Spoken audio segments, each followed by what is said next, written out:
नमस्कार, news point लेकर हाजिर हूं मैं राजीव।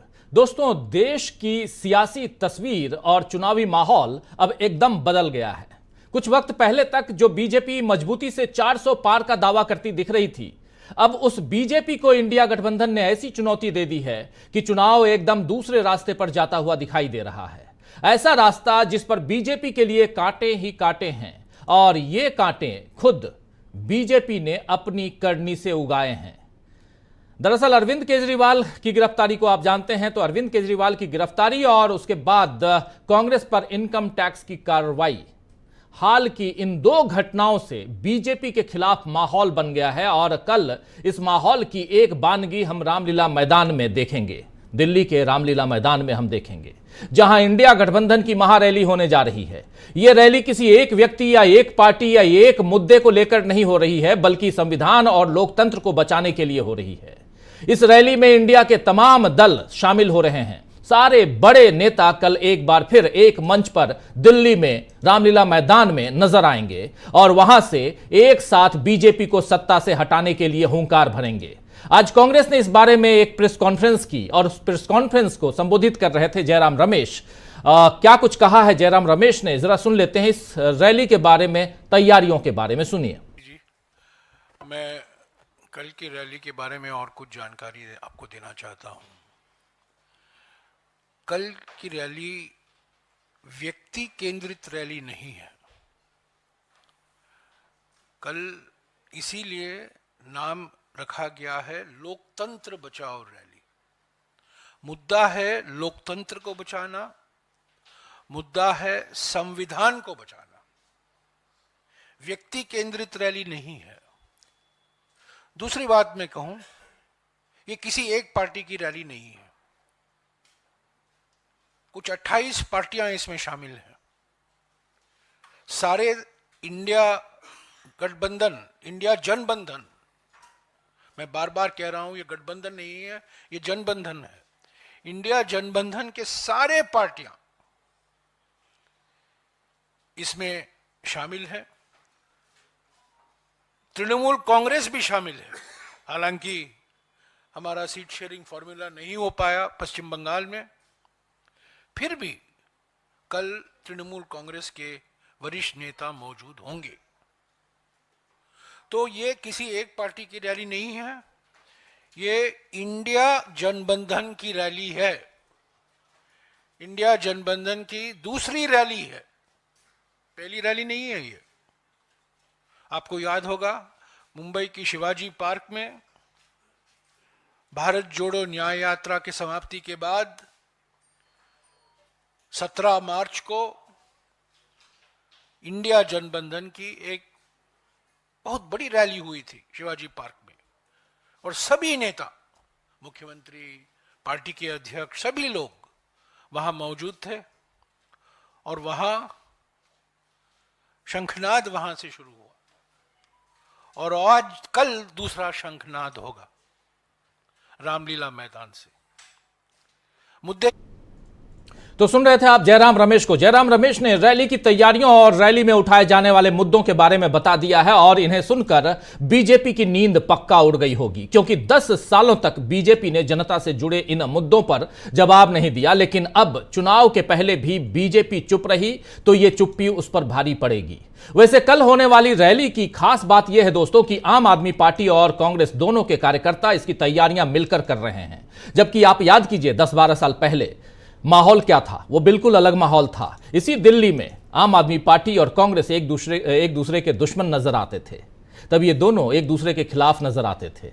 लेकिन बीजेपी ने जिस तरह लोकतंत्र को कमजोर करने का प्रयास किया है, उसकी कोशिश की है, उसका मुकाबला करने के लिए अब अलग अलग विचारधारा रखने वाले भी एक साथ एक मंच पर खड़े नजर आ रहे हैं। आज हेमंत सोरेन की पत्नी कल्पना सोरेन कल की रैली में शामिल होने के लिए दिल्ली पहुंच गईं और उन्होंने अरविंद केजरीवाल की पत्नी सुनीता केजरीवाल से मुलाकात की।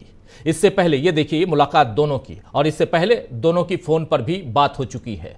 राजनीति से अब तक दूर रहने वाली ये दोनों महिलाएं इस वक्त जिस तरह मजबूती से अपने परिवार पर आए संकट और इस देश में लोकतंत्र पर पड़ रही मार के खिलाफ उठ खड़ी हुई हैं, उसका असर आने वाले चुनावों पर पड़ेगा और जनता की नाराजगी बीजेपी को झेलनी पड़ सकती है। आइए सुनते हैं कि दिल्ली पहुंचकर क्या कुछ कहा कल्पना सोरेन ने। सुनिए जरा।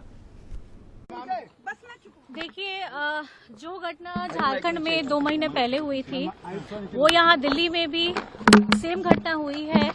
मेरे पति हेमंत जी को भी जेल भेजा गया। आज यहाँ पे अरविंद सर को भी यहाँ पे जेल भेजा गया है। तो जो परिस्थिति, जो स्थिति हमारी झारखंड में है, वही अब यहाँ दिल्ली में भी हो गई है। तो मैं मैम से, सुनीता मैम से मिलने आई थी, उनका दुख दर्द बांटने आई थी। तो उन्होंने भी अपनी व्यथा सुनाई और हम लोगों ने यही मिलकर प्रण किया है कि अब इस लड़ाई को हम लोगों को बहुत दूर तक लेके जाना है, जिनपे मैम का भी साथ हमारे साथ रहेगा और हमारा पूरा झारखंड भी अरविंद केजरीवाल जी सर के साथ भी हमेशा रहेगा। मैम, सोनिया गांधी से मिलने जाएंगी आप? हाँ जी, अभी तो टाइम मिला है तो मैम से जरूर मिलेंगे और उनको भी वहाँ के झारखंड की पूरी स्थिति के बारे में। आज होगी मुलाकात होगी मैम? कब, किसकी मुलाकात? मैम के साथ आज ही है। और उधर जब हम ये चर्चा कर रहे हैं तो सोनिया गांधी से मिलकर कल्पना सोरेन बाहर निकली हैं अभी थोड़ी देर पहले। तो ये कल्पना सोरेन और सुनीता केजरीवाल दोनों की मुलाकात, उससे पहले कल्पना सोरेन जो हेमंत सोरेन की पत्नी हैं वो अपनी बात रख रही थी और कल्पना सोरेन से जब पूछा गया कि क्या आप सोनिया गांधी से मिलेंगी तो उन्होंने कहा कि सोनिया गांधी से मेरी मुलाकात है शाम को, अभी भी समय मिला है और अभी जब चर्चा हम कर रहे हैं तो सोनिया गांधी से वो मुलाकात कर चुकी हैं। कल्पना सोरेन और सोनिया गांधी की मुलाकात हो गई है। कल सोनिया गांधी भी इस रैली में रहेंगी। और उधर बिहार से तेजस्वी यादव भी दिल्ली पहुंच चुके हैं। उन्होंने भी मीडिया से दिल्ली पहुंचकर जो बातें कही हैं वो भी सुनना यहां जरूरी है, क्योंकि वो सीधी बात करते हुए कह रहे हैं कि बीजेपी और मोदी जिस प्रकार लोकतंत्र को कमजोर कर रहे हैं ये इस देश के लिए ठीक नहीं है। सुनिए जरा। उनका मुंह है, वो तो बोलेंगे, उनके मुंह से जो मन में आए वो बोलें, उससे हम लोगों को कोई फर्क नहीं पड़ने वाला है। आज स्थिति ये आ गई है, इस तरह की कार्रवाई अगर कर रहे हैं जिस हिसाब से तोड़ना, डराना, धमकाना, जेल भेजना, तो ये साबित हो गया है कि ये लोग डरे हुए हैं। 400 क्या, इन लोगों को 150 भी बड़ा मुश्किल से ही आएगा। तोड़ना मोड़ना 400 क्या 150 पार करना भी मुश्किल है, कह रहे हैं यहां तेजस्वी यादव, बिहार के पूर्व उप मुख्यमंत्री। और बीजेपी आप जानते हैं दोस्तों कि वैसे ही इलेक्टोरल बॉन्ड और ईडी की कार्रवाई को लेकर संदेह के कटघरे में खड़ी है इस वक्त। आज एक खबर आई जिससे पता चला कि शराब घोटाला मामले में आरोपी, शराब घोटाला मामले में ही उधर अरविंद केजरीवाल को गिरफ्तार किया गया है और उसी मामले में एक आरोपी और बाद में सरकारी गवाह यानी अप्रूवर बने राघव मंगुटा रेड्डी के पिता मंगुटा श्रीनिवासुलु रेड्डी को आंध्र प्रदेश के टीडीपी से लोकसभा का टिकट मिल गया है। टीडीपी आप जानते हैं एनडीए का हिस्सा है, यानी बीजेपी का साथी है टीडीपी। और इससे एक बात जो साफ साफ समझ में आती है वो ये कि यहां से कहीं ना कहीं बीजेपी जो है वो शराब घोटाले में कुछ मैनेज करने की कोशिश करती आई और इसी का आरोप तो लगा रहे थे कल परसों जब कोर्ट में खड़े थे अरविंद केजरीवाल। आज ये एक्सक्लूसिव खबर छपी है कुछ अखबारों में और इसी पर आज प्रेस कॉन्फ्रेंस की आम आदमी पार्टी की तरफ से एक प्रेस कॉन्फ्रेंस हुई है। उस प्रेस कॉन्फ्रेंस में सौरभ भारद्वाज थे और आतिशी दोनों। क्या कुछ कहा है इसी मसले को लेकर जरा सुन लेते हैं। अब इसमें इंटरेस्टिंग बात यह है कि इन महीनों के दौरान मंगुटा श्रीनिवासुलु रेड्डी की 3 स्टेटमेंट्स ली गई, जिसमें से 2 स्टेटमेंट्स में उन्होंने अरविंद जी के विषय में कोई ऐसी बात नहीं कही जिससे अपराध के विषय में कोई भी जानकारी होती हो या उसकी तरफ इशारा भी होता हो। तीसरी स्टेटमेंट उनके खिलाफ उन्होंने दी। उनके बेटे राघव की 7 स्टेटमेंट्स रिकॉर्ड हुई हैं, 7। उसी एजेंसी ने 7 बार उनकी गवाही ली। 6 स्टेटमेंट्स में वो कोई ऐसी बात नहीं कहता, वो वही बात रिपीट करता है जो अरविंद केजरीवाल कह रहे हैं कि मेरे पिता जमीन के काम से अरविंद केजरीवाल से मिले। मगर जब 7वीं स्टेटमेंट में वो अरविंद केजरीवाल को इंडाइट करता है तो उनकी बेल हो जाती है और उनको सरकारी गवाह बना लिया जाता है। हमने आपको शरद रेड्डी के विषय में बताया था कि शरद रेड्डी का भारतीय जनता पार्टी से क्या रिश्ता है। शरद रेड्डी मनी लॉन्ड्रिंग में गिरफ्तार होने के बाद 55 करोड़ रुपए भारतीय जनता पार्टी को इलेक्टोरल बॉन्ड से देते हैं। सबके मन में सवाल था कि भाई 4 में से 1 गवाह का तो अरविंद केजरीवाल जी ने बता दिया, बाकी गवाहों का कौन बताएगा। तो आज हम मुगुंटा रेड्डी और उनके बेटे राघव मुगुंटा रेड्डी के बारे में आपको बता रहे हैं। कल एनडीए यानी कि प्रधानमंत्री जी की जो अलायंस है एनडीए, उसके घटक दल टीडीपी ने उनको अपना मेंबर ऑफ पार्लियामेंट बनाने के लिए उम्मीदवार बना लिया है। यानी कि प्रधानमंत्री मोदी और पूरी की पूरी भारतीय जनता पार्टी अब अरविंद केजरीवाल जी के खिलाफ जो मुख्य गवाह है उनके परिवार के लिए वोट मांगेंगे। हमारा सवाल है, ये रिश्ता क्या कहलाता है।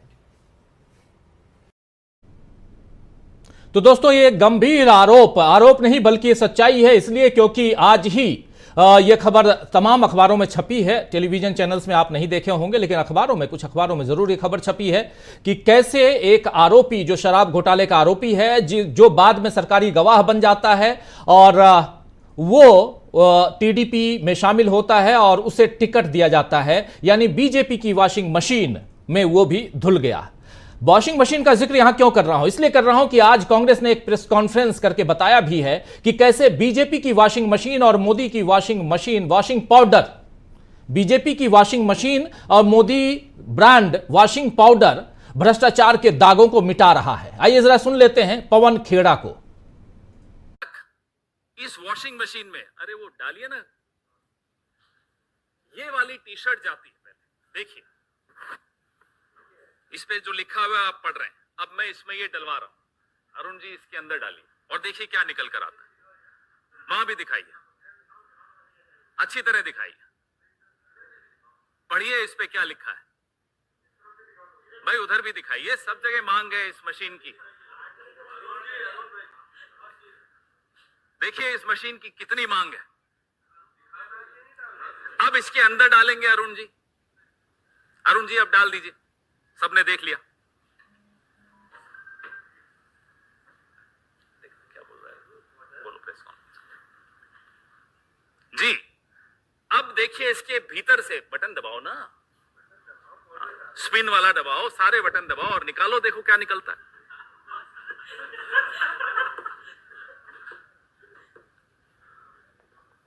आज की प्रेस वार्ता मोदी जी जरूर देख रहे होंगे। अब ये देखिए साफ होकर क्या निकला।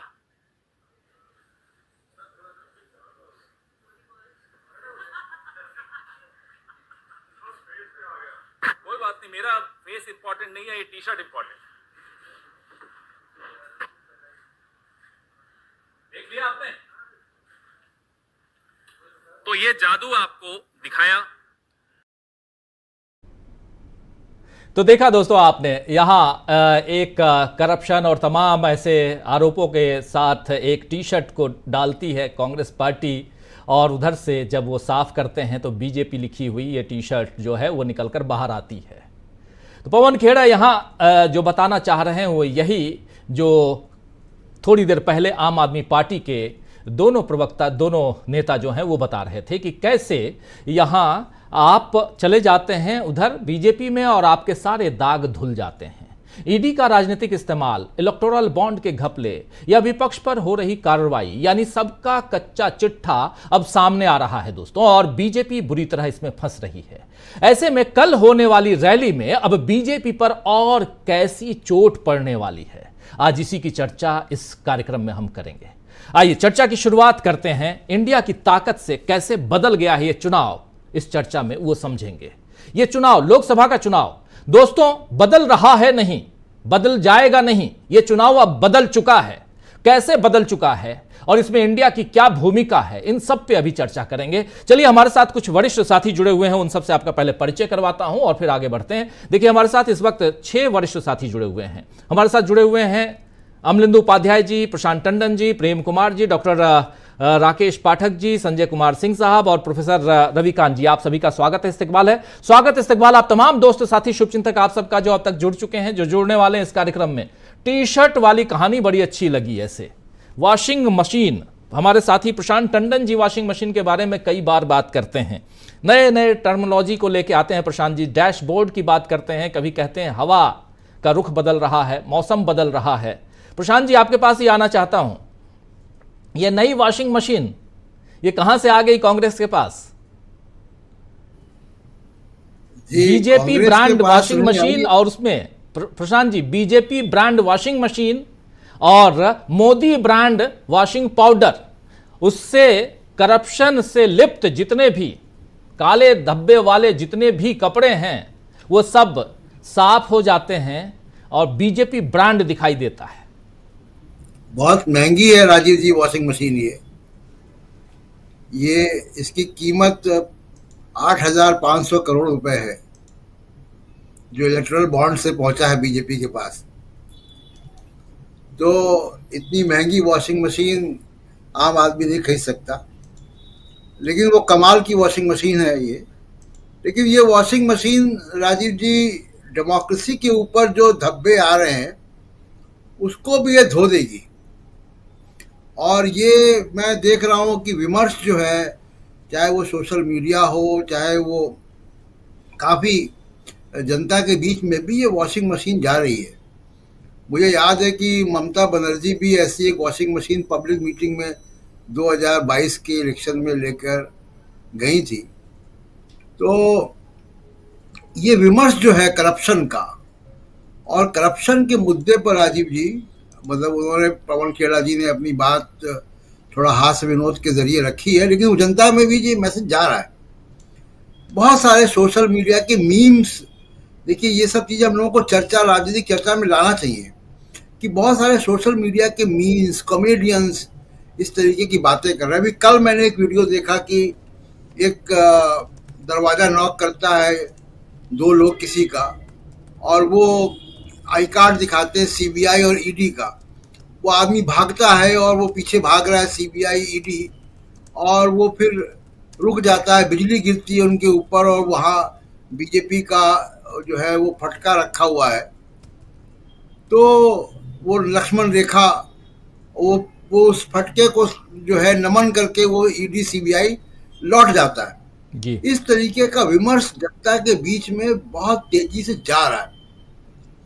जब विमर्श जाने लग जाता है जनता के बीच में सोशल मीडिया के जरिए, इस तरीके के सिंबल्स के जरिए, तो बहुत सारे जो पॉलिटिकल उसका जो इम्पैक्ट होता है बहुत गहरा होता है।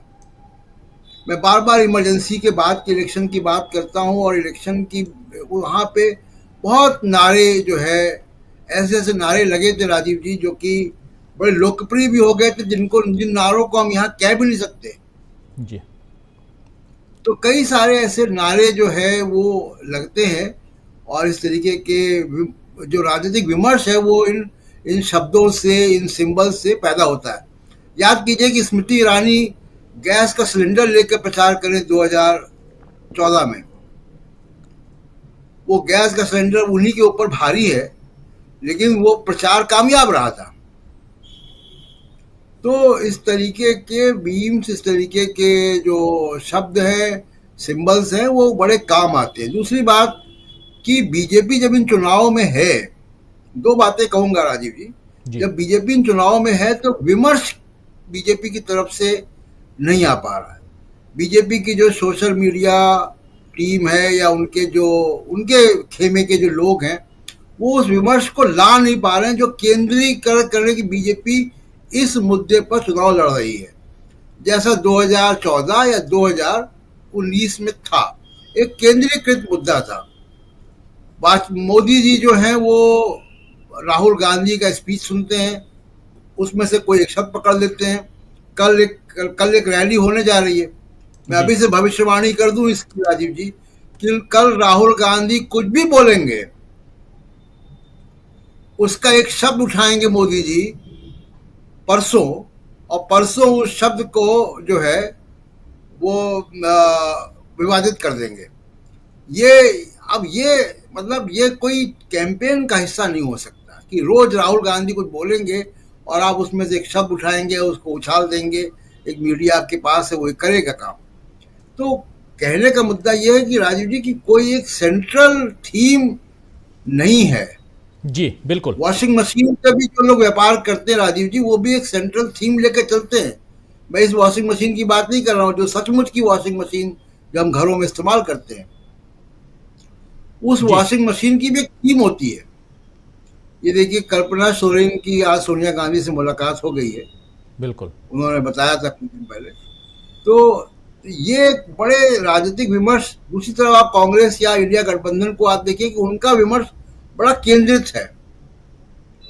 दूसरी बात की बार बार इस बात को कहना आवश्यक है कि लोकतंत्र और संविधान की बात जो है वो जनता के बीच में धीमे धीमे जा रही है, और ये जो कमिटेड ब्यूरोक्रेसी है, जो कार्यकर्ता ब्यूरोक्रेसी है, ये कार्यकर्ता ब्यूरोक्रेसी मोदी जी को मुश्किल में डाल देगी।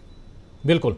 और वो पूरी उम्मीद कार्यकर्ता ब्यूरोक्रेसी से लगा के बैठे हुए हैं कि वही उनकी नैया पार करेगी, चाहे वो मशीन के जरिए करे, चाहे वो किसी भी ढंग से करे, ईडी सीबीआई इनकम टैक्स के जरिए किए, वो कर ही रहे। कांग्रेस के साथ खाते सील कर रखे हैं, जिसको चाहते ईडी में गिरफ्तार करते बुलाते। इससे चुनाव नहीं जीता जा सकता। चुनाव जीता जा सकता होता तो इंदिरा गांधी सत्ता के बाहर नहीं होती।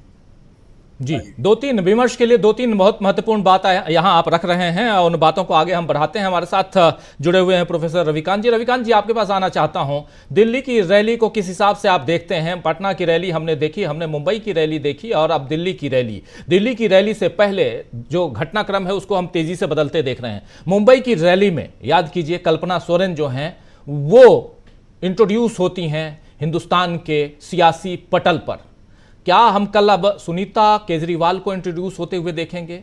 और इन दोनों की मुलाकात, उसके बाद देखिए, महिला शक्ति की बात प्रधानमंत्री नरेंद्र मोदी कर रहे थे, और हमारे साथी प्रशांत टंडन जी अभी बात कर रहे थे कि राहुल गांधी के एक शब्द को पकड़ेंगे कल नरेंद्र मोदी, और परसों और आने वाले समय में जब भी भाषण उनका चलेगा तो उन्हीं शब्दों के इर्द गिर्द घूमेंगे। अचानक अभी मुझे उस शक्ति शब्द की याद आ गई, क्योंकि इससे पहले वाली रैली यानी शिवाजी पार्क वाली रैली में जब राहुल गांधी ने शक्ति शब्द की बात की थी, तो उसी शक्ति को इर्द गिर्द रखते हुए, महिला से जोड़ते हुए, दैवीय शक्ति से जोड़ते हुए क्या क्या नहीं कहा प्रधानमंत्री नरेंद्र मोदी ने। लेकिन उसी शक्ति को देखिए कि यहां जिस महिलाओं की वो बात करते थे, उन्हीं में से 3 महिलाओं की तस्वीर अभी आपने देख ली।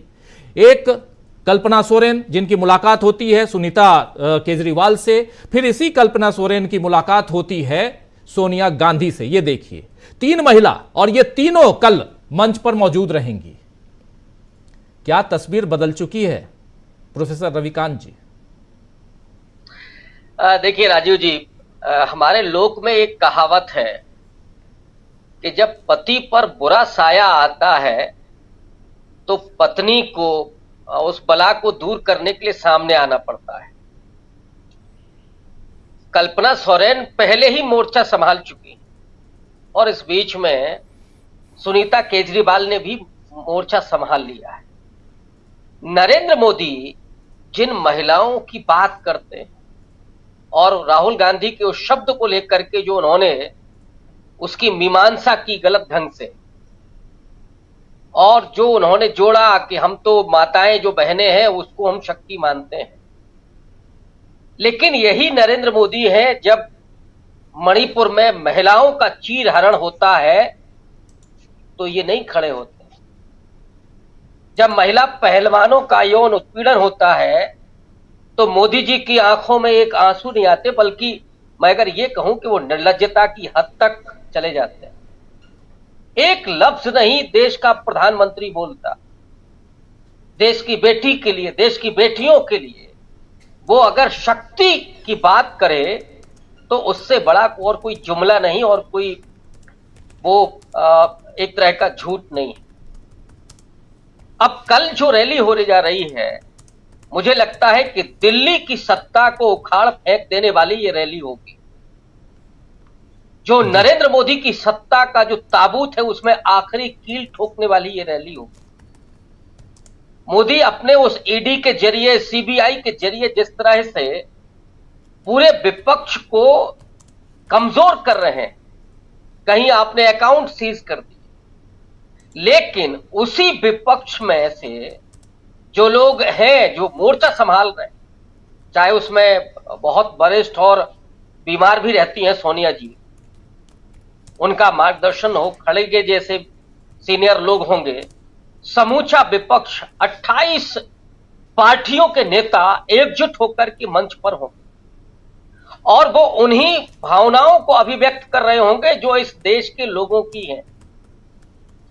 जो मोदी ने 10 साल में लोगों को दिया, क्या दिया? लोगों को जुमला, झूठ का कारोबार, बेरोजगारों के हाथ में, जो कल परसों शायद योगी आदित्यनाथ का भाषण आया था कि एक वोट आपको कांवड़ यात्रा में ले जाएगा, तो आपने क्या दिया? नौकरी नहीं दी जी, आपने रोजगार नहीं दिया, आपने एजुकेशन छीन ली, लोगों के सपने छीन लिए। राजीव जी, किसी भी देश का लोकतंत्र तब मजबूत होता है जब देश के लोग मजबूत हों, जब देश के लोगों की तरक्की हो रही हो। लेकिन 80 करोड़ लोगों को आप राशन की लाइन में लगा करके अगर ये कहते हैं कि देश तरक्की पर है, हम 5 ट्रिलियन इकोनॉमी बनाने जा रहे हैं, 2047 में हम विकसित भारत बनाएंगे, तो इससे बड़ा झूठ और कुछ नहीं हो सकता है। महंगाई की हालत यह है कि लोग सब्जी नहीं खरीद पा रहे हैं, आटा इतना महंगा हो गया है कि गरीब आदमी, रिक्शे वाला, मजदूर वो आटा नहीं खरीद पा रहा है। तो क्या कि वो केवल 5 किलो जो आप अनाज दे रहे हैं उसको उबाल करके खाएगा? और ये क्या इसलिए है कि लोग कुपोषित हों? और मोदी जी तो वही है कि जिनका गुजरात में हर तीसरा व्यक्ति कुपोषित था, उनके ही राज्य में जी, जिसको बहुत बड़ा डेवलपमेंट का रोल मॉडल बताया जा रहा था। और मोदी जी की टिप्पणी क्या थी राजीव जी? वो टिप्पणी थी कि गुजरात की लड़कियां इसलिए कमजोर है क्योंकि वो दूध नहीं पीती हैं, वो सौंदर्य बोधी हैं। बिल्कुल, ये एक मुख्यमंत्री की भाषा थी। इसलिए मैं कहता हूं कि निर्लज्जता की पराकाष्ठा है वहां पर। वो कभी भी कुछ भी बोलेंगे, लेकिन इस देश के लोगों को गुमराह करने के लिए जो टेलीप्रॉम्प्टर पर उनको लिख करके दिया जाता है, उसको भी कई बार वो फिसल जाते हैं बांचने में। तो ये बांचने वाला प्रधानमंत्री चाहिए, झूठ बोलने वाला प्रधानमंत्री चाहिए, या इस देश में लोगों की तरक्की, रोजगार, महंगाई से मुक्ति, ऐसे स्वप्न वाला प्रधानमंत्री चाहिए? ये लोगों को बात बहुत स्पष्ट हो गई है और मुझे लगता है कि कल की रैली से और ज्यादा पर्दाफाश होगा कि जो लोकतंत्र में जिस तरह से उसको बंधक बनाने की कोशिश हो रही है, इस देश का करोड़ों दलित, आदिवासी, और जो सोरेन है कल्पना जी, वो एक महिला भी है और आदिवासी भी है। बिल्कुल, और वो आदिवासी जिन्होंने 1857 की क्रांति के पहले अंग्रेजों को जिस तरह से मार मार करके कई जगह से भराया था, जो उलगुलान पूरा हुआ था, क्रांति तो बाद में हुई, वही आदिवासी जो इस देश की धरती के असली मालिक हैं, राहुल गांधी जिनको कहते हैं कि पहले मालिक हैं, वो आदिवासी शक्ति भी कल की रैली में दिखाई देगी। मल्लिकार्जुन खड़गे के मार्फत वो दलित वंचित तबकों की आकांक्षाओं की शक्ति भी दिखाई देगी। वो राहुल गांधी जो नौजवानों का हीरो, जो किसानों का हमदर्द, जो इस देश को एक नया सपना दिखाने के लिए आगे आया, जिसने सड़क पर पैदल चल के इस देश को जोड़ने की पूरी कोशिश की, वो राहुल गांधी भी इसमें होंगे। उद्धव ठाकरे से लेकर के और तेजस्वी यादव तक एक बड़ी समझदार नौजवान पीढ़ी जो इस देश को बनाने के लिए, इस देश में जो लोकतंत्र पर हमला हुआ है, संविधान पर हमला हुआ है, उसको बदलने के लिए कल की रैली में जय घोष होने जा रहा है राजीव जी। कल की रैली वो शंखनाद होगी जो नरेंद्र मोदी की सत्ता के ताबूत में आखिरी कील साबित होगी और इस देश के लोकतंत्र और संविधान को बचाने की मुनादी भी होगी इसी रैली में। जी बिल्कुल, कल की रैली बहुत महत्वपूर्ण है और दिल्ली के रामलीला मैदान में कल रैली होने जा रही है, लेकिन क्या उससे पहले तस्वीर बदल चुकी है? प्रेम कुमार जी, कैसे देखते हैं आप? क्या तस्वीर बदल चुकी है चुनाव की, लोकसभा चुनाव की? जी शुक्रिया राजीव जी। देखिए, तस्वीर इस चुनाव की धीरे धीरे बदली है। जब राम मंदिर का जिस दिन हो रहा था, प्राण प्रतिष्ठा हो रही थी, उसी दिन से तस्वीर बदलने लगी थी कि देश के लोगों ने सोचा, समझा, माना कि इस पूरे समारोह पर तो एक पार्टी का कब्जा हो गया। जजमान तक भी कोई शंकराचार्य नहीं रहे, पूरे पार्टी का कार्यक्रम बना दिया गया। तो मन में तो सबके उसी समय ये बात बैठी थी, लेकिन उसके बाद भी एक कारण नहीं होते हैं तस्वीर बदलने की। तस्वीर इलेक्टोरल बॉन्ड आने के बाद पूरी तरीके से बदल चुकी है, और उसके बाद ये चीजें नित्य नई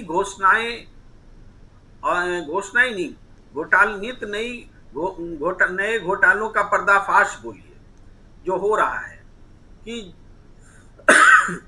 41 कंपनियां और उससे 2700 से ज्यादा करोड़ रुपए सीबीआई, ईडी, आईटी की सक्रियता से वसूले गए। तो इन 41 कंपनियों में कम से कम तो 41 मामले हैं ही, और हर मामला बहुत बड़ा भ्रष्टाचार है। सैकड़ों करोड़ का भ्रष्टाचार है हर मामला।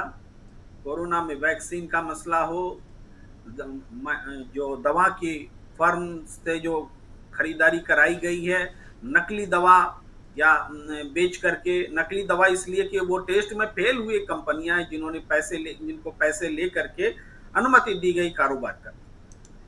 यानी हमारी जान से खिलवाड़ हुआ, ये बात जनता के सामने है जी। इसके अलावा जो एक्सटॉर्शन गिरोह बनाना, डेमोक्रेसी को खत्म करना, ये सारी बातें रही।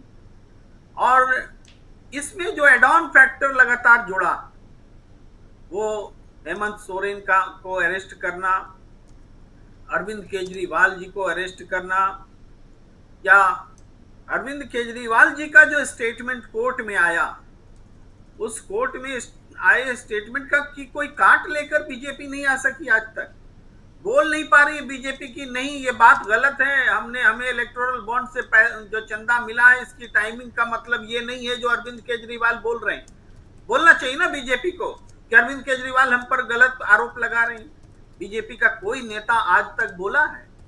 मैंने राजीव जी, मैं कैटेगरिकली बोल रहा हूँ, कोई नेता आज तक प्रेस कॉन्फ्रेंस करके ये नहीं कह सका कि अरविंद केजरीवाल जो बात बोल रहे हैं उसके हिसाब से बीजेपी पर जो आरोप लगा रहे हैं ये आरोप गलत है। ये नहीं बात है, वो उल्टा अरविंद केजरीवाल पर जरूर आरोप लगाते हैं, 10 आरोप लगाते हैं, लेकिन बीजेपी पर जो आरोप लगे हैं उसकी सफाई देने बीजेपी का कोई नेता आज तक नहीं आ सका है। तो आप आंख मूंद लेंगे तो जनता आपको निर्दोष नहीं मान लेगी, आप भटका देंगे तो जनता आपको निर्दोष नहीं मान लेगी। आपको जवाब देना पड़ेगा कि कैसे ईडी एक आरोपी को बेल देती है, बीएमएलए के आरोपी को, और कैसे उसके बयान बदलने पर, उसको अरविंद केजरीवाल का नाम लेने पर उनको फंसा दिया जाता है, और बीजेपी उसके बदले में उसको 55 करोड़ 60 करोड़ रुपया देती है जी। इसका जवाब आपको देना पड़ेगा, नहीं दे पा रही है बीजेपी। तो जनता के मन में संदेह के बादल जो है विश्वास में बदलते चले जा रहे हैं। आज ही जस्टिस नागरत्ना जी ने क्या कहा है सबको पता है ना। कहा है उन्होंने कि ये जो नोटबंदी हुई थी, ये नोटबंदी तो जितने नोट थे सबके सब बाहर वापस आ ही गए, तो हुई क्यों थी जी? यानी सफेद को काला को सफेद करने का ये अपॉर्चुनिटी लाया गया। तो राहुल गांधी ने तो बहुत पहले कहा था कि ये नोटबंदी जो है ये काला को सफेद करने का काम है, इससे जनता का भला नहीं हो रहा है, ये अपनी भलाई कर रहे हैं। और इस चुनाव के पहले हुई थी, और उस समय विपक्षी दलों को टारगेट किया गया था, कमजोर किया गया था इस नोटबंदी के बहाने से। कहा था कि नोटबंदी से विरोधी दल इसलिए विरोध कर रहे हैं क्योंकि उनके पास काला धन है, और इस बात को विश्वास दिलाया था। लेकिन आज बाजी पलट चुकी है। आज लोग समझ रहे हैं कि वो नोटबंदी जो हुई थी, बीजेपी ने अपने काले कारनामों को मजबूत करने के लिए वो नोटबंदी की थी, और वह नोटबंदी से लेकर इलेक्टोरल बॉन्ड तक का जो सफर है भारतीय जनता पार्टी का भ्रष्टाचार में डूबते चले जाने का सफर है। और ये सफर जनता ने देख लिया है कि किन मार्गों से बीजेपी चल रही है, किन मार्गों से वो सबसे सशक्त पार्टी, सबसे संसाधन युक्त पार्टी और सबसे ताकतवर पार्टी हुई है। क्योंकि ये पार्टी अपने जहां जिन राज्यों में सरकार नहीं बना पाती है वहां सरकार गिराती है, सरकार खरीदती है, अनैतिक काम करती है, एमएलए खरीदती है, राज्यसभा के सांसद खरीदती है, लोकसभा के सांसद खरीदती है। ये सारी चीजें एक दूसरे से सिंक हो गई हैं और ये सिंक इसलिए हुई है क्योंकि इन्होंने अति कर दी। अपना तो फैलाव किया ही, लेकिन विपक्षी दलों पर जो दमन का सिलसिला शुरू किया, कांग्रेस का खाता फ्रीज करना, जनता को ये बात पच नहीं रही है। कांग्रेस जितना बोलती, जितना विरोध करती, तो शायद लोगों को लगता कि ये अपनी छाती खुद पीट रही है। लेकिन जनता बोल रही है कि इलेक्शन के समय में कांग्रेस का खाता फ्रीज क्यों है। ये जनता के, आप कहीं भी माइक लेके चले जाइए जनता के बीच में, वो कहेंगे कि ये गलत है, ऐसा नहीं होना चाहिए, सब लोग कह रहे हैं। तो जब जनता बोलने लगे कि मोदी गलत है, मोदी भ्रष्ट है, मोदी सरकार तानाशाही है, तो समझिए कि ये समय तस्वीर बदल चुकी है। तो मुझे लगता है मैंने आपके प्रश्न को जस्टिफाई कर दिया है। जी प्रेम कुमार जी, बिल्कुल दोबारा आता हूं आपके पास। हमारे साथ जुड़ गए हैं श्रवण गर्ग साहब। गर्ग साहब, आपका स्वागत करता हूं इस कार्यक्रम में और सीधे आना चाहता हूं डॉक्टर राकेश पाठक जी आपके पास। क्या आपको भी लगता है कि चुनाव बदल चुका है और उसमें अब जो खेल है वो बहुत दिलचस्प होता जा रहा है? क्या कहेंगे मुंबई से लेकर पटना से मुंबई, मुंबई से दिल्ली, और दिल्ली में कल है रैली, लेकिन उससे पहले जो तैयारियां चल रही हैं वो भी कहीं ना कहीं एक उत्साह को दिखा रही हैं और तमाम नेताओं की तस्वीरें अभी आप देख ही रहे थे। क्या सचमुच बदल चुका है ये चुनाव? राजीव जी, एक शब्द के हेरफेर के साथ जरा इस वाक्य का प्रयोग करूंगा। बदल चुका है कहना थोड़ी जल्दबाजी होगी, लेकिन बदल रहा है। आगे विस्तार में जाएं उससे पहले रविकांत जी ने रामलीला मैदान का जिक्र किया, आपने भी किया, तो थोड़ा सा हमारे दर्शकों के लिए छोटी छोटी जानकारियां कि रामलीला मैदान का ऐतिहासिक महत्व है हमारे देश के राजनीतिक इतिहास में। आजादी के आंदोलन में बापू, महात्मा गांधी, पंडित जवाहरलाल नेहरू, सरदार पटेल, मोहम्मद अली जिन्ना, इन सबकी बहुत पसंदीदा जगह थी रामलीला मैदान, जहां सभाएं हुआ करती थी। आजादी के बाद, भारत पाकिस्तान के दोनों युद्ध के बाद, श्रीमती इंदिरा गांधी ने और उससे पहले लाल बहादुर शास्त्री ने, दोनों लोगों ने वहां पर सभा की थी। जयप्रकाश नारायण ने इसी रामलीला मैदान से शंखनाद किया था श्रीमती इंदिरा गांधी की सरकार के खिलाफ। एक दिलचस्प तथ्य यह भी है कि इसी रामलीला मैदान में 28 जनवरी 1961 को महारानी एलिजाबेथ ने भी भाषण दिया था, जिनकी दास्ता से हम लोग आजाद हुए हैं। और इसी रामलीला मैदान में दिल्ली की सबसे प्रसिद्ध और विशाल रामलीला के आखिरी दिन रावण का दहन भी होता है। तो ये रामलीला मैदान प्रतीकात्मक रूप से, और अभी हाल के दिनों में, हाल के वर्षों में, चाहे अन्ना का आंदोलन हो, चाहे रामदेव का आंदोलन हो, ये सब आंदोलन भी इसी रामलीला मैदान से शुरू हुए और उन्होंने बड़े बड़े परिवर्तन किए हैं रामलीला मैदान से शुरू हुए आंदोलनों ने। और कल जब, जैसे जयराम रमेश गठबंधन की जगह जनबंधन कह रहे हैं जी, कल जब इस जनबंधन की बड़ी सभा होगी तो वो जो आपका दावा है कि चुनाव बदल चुका है, तो वो कल से और ज्यादा तेजी से बदलता हुआ दिखाई देगा। अब हम बिंदुवार मीमांसा करें इस चुनाव की। जब चुनाव शुरू हुआ था तब ऐसा लग रहा था कि ये इंडिया नाम का गठबंधन है, न तो ये सीटों की साझेदारी कर पा रहा है, न इसकी तैयारी समय से शुरू हुई है, न इसका अभियान शुरू हुआ है समय से। लेकिन अब जाकर हम ये कह सकते हैं कि सोची समझी रणनीति के तहत सब कुछ टाइमली हो रहा है। हो सकता है हमें थोड़े दिनों बाद ऐसा लगे कि अगर उस वक्त शुरू हो गया होता ये सब, तो अब तक उसकी गर्मी भी कम हो गई होती। चुनाव बहुत लंबा है सर, 2 जून तक चलना है, पूरे 1.5-2 महीने चुनाव है। इसलिए मैं समझता हूं कि ये जो टाइमलाइन तय की है कांग्रेस ने और उसके सहयोगी दलों ने, वो सही तय की है। और अब भारतीय जनता पार्टी और नरेंद्र मोदी का दुर्भाग्य यह है कि जैसे जैसे चुनाव करीब आता जा रहा है, वैसे वैसे संयोग से दुर्योग से उनके खिलाफ जो मुद्दे हैं वे सामने आते जा रहे हैं, चाहे वो इलेक्टोरल बॉन्ड का मुद्दा हो, चाहे नोटबंदी का मामला हो। नोटबंदी के मामले में 4-1 के फैसले से, 4 के बहुमत से सुप्रीम कोर्ट फैसला सुना चुका है, और उसमें जो असहमत न्यायमूर्ति थी श्रीमती नागरत्ना, जिनका भी आदरणीय प्रेम कुमार जी ने जिक्र किया, संयोग है कि इतने दिनों पुराने फैसले में जिसमें यह कहा जा चुका है सुप्रीम कोर्ट की ओर से कि नोटबंदी का फैसला सही था, लेकिन वो जो एक असहमत न्यायमूर्ति थी उनका बयान आज सामने आ गया किसी और संदर्भ, किसी और अवसर पर, जिसमें उन्होंने कह दिया कि 98% नोट वापस आ गए थे। तो सारी चीजें बीजेपी और मोदी के खिलाफ प्रकट होती जा रही हैं, और जनता के बीच में यह माहौल बनना शुरू हो चुका है कि नहीं, अब बहुत हो चुका, आप लेवल प्लेइंग ग्राउंड नहीं दे रहे विपक्ष को, बराबरी से चुनाव लड़ने का अवसर नहीं दिया जा रहा। न केवल डीबी लाइव और हम लोग, बल्कि दुनिया की सबसे बड़ी संस्था संयुक्त राष्ट्र संघ भी इस पर नजर रखे हुए है कि भारत में चुनाव हो रहे हैं, लोगों को आजादी से चुनाव करने का, वोट देने का अवसर मिले, ऐसा संयुक्त राष्ट्र संघ का कहना इस बात का पर्याप्त परिचायक है कि पूरी दुनिया देख रही है कि हिंदुस्तान में अति हो रही है, सत्ता की अति हो रही है। इसलिए अब चुनाव बदलता हुआ दिखाई दे रहा है। लगभग ज्यादातर सीटों पर सभी पार्टियों के प्रत्याशी घोषित हो गए, जहां बचे हैं जिनके अगले चरण में चुनाव है वो भी 2-4 दिन में नाम सामने आ जाएंगे। मैं समझता हूं कि बीजेपी के पास, बीजेपी के हताश होने की सबसे बड़ी वजह यह है, जो रविकांत जी ने भी इशारे में कहा, बहुत स्पष्ट कहा, कि बीजेपी और मोदी को मुद्दा नहीं मिल पा रहा, वे किसी एक कोर इशू के साथ चुनाव में नहीं जा पा रहे। और उधर दूसरी तरफ कांग्रेस हो या राहुल गांधी हो या विपक्ष के तमाम दल, तेजस्वी यादव हो, वे अपने मुद्दों पर अडिग हैं, अटल हैं। बेरोजगारी और महंगाई का मुद्दा, लोकतंत्र और संविधान को बचाने का मुद्दा, और वे चिढ़ नहीं रहे, वहां से 1 इंच भी इधर से उधर नहीं हो रहे हैं।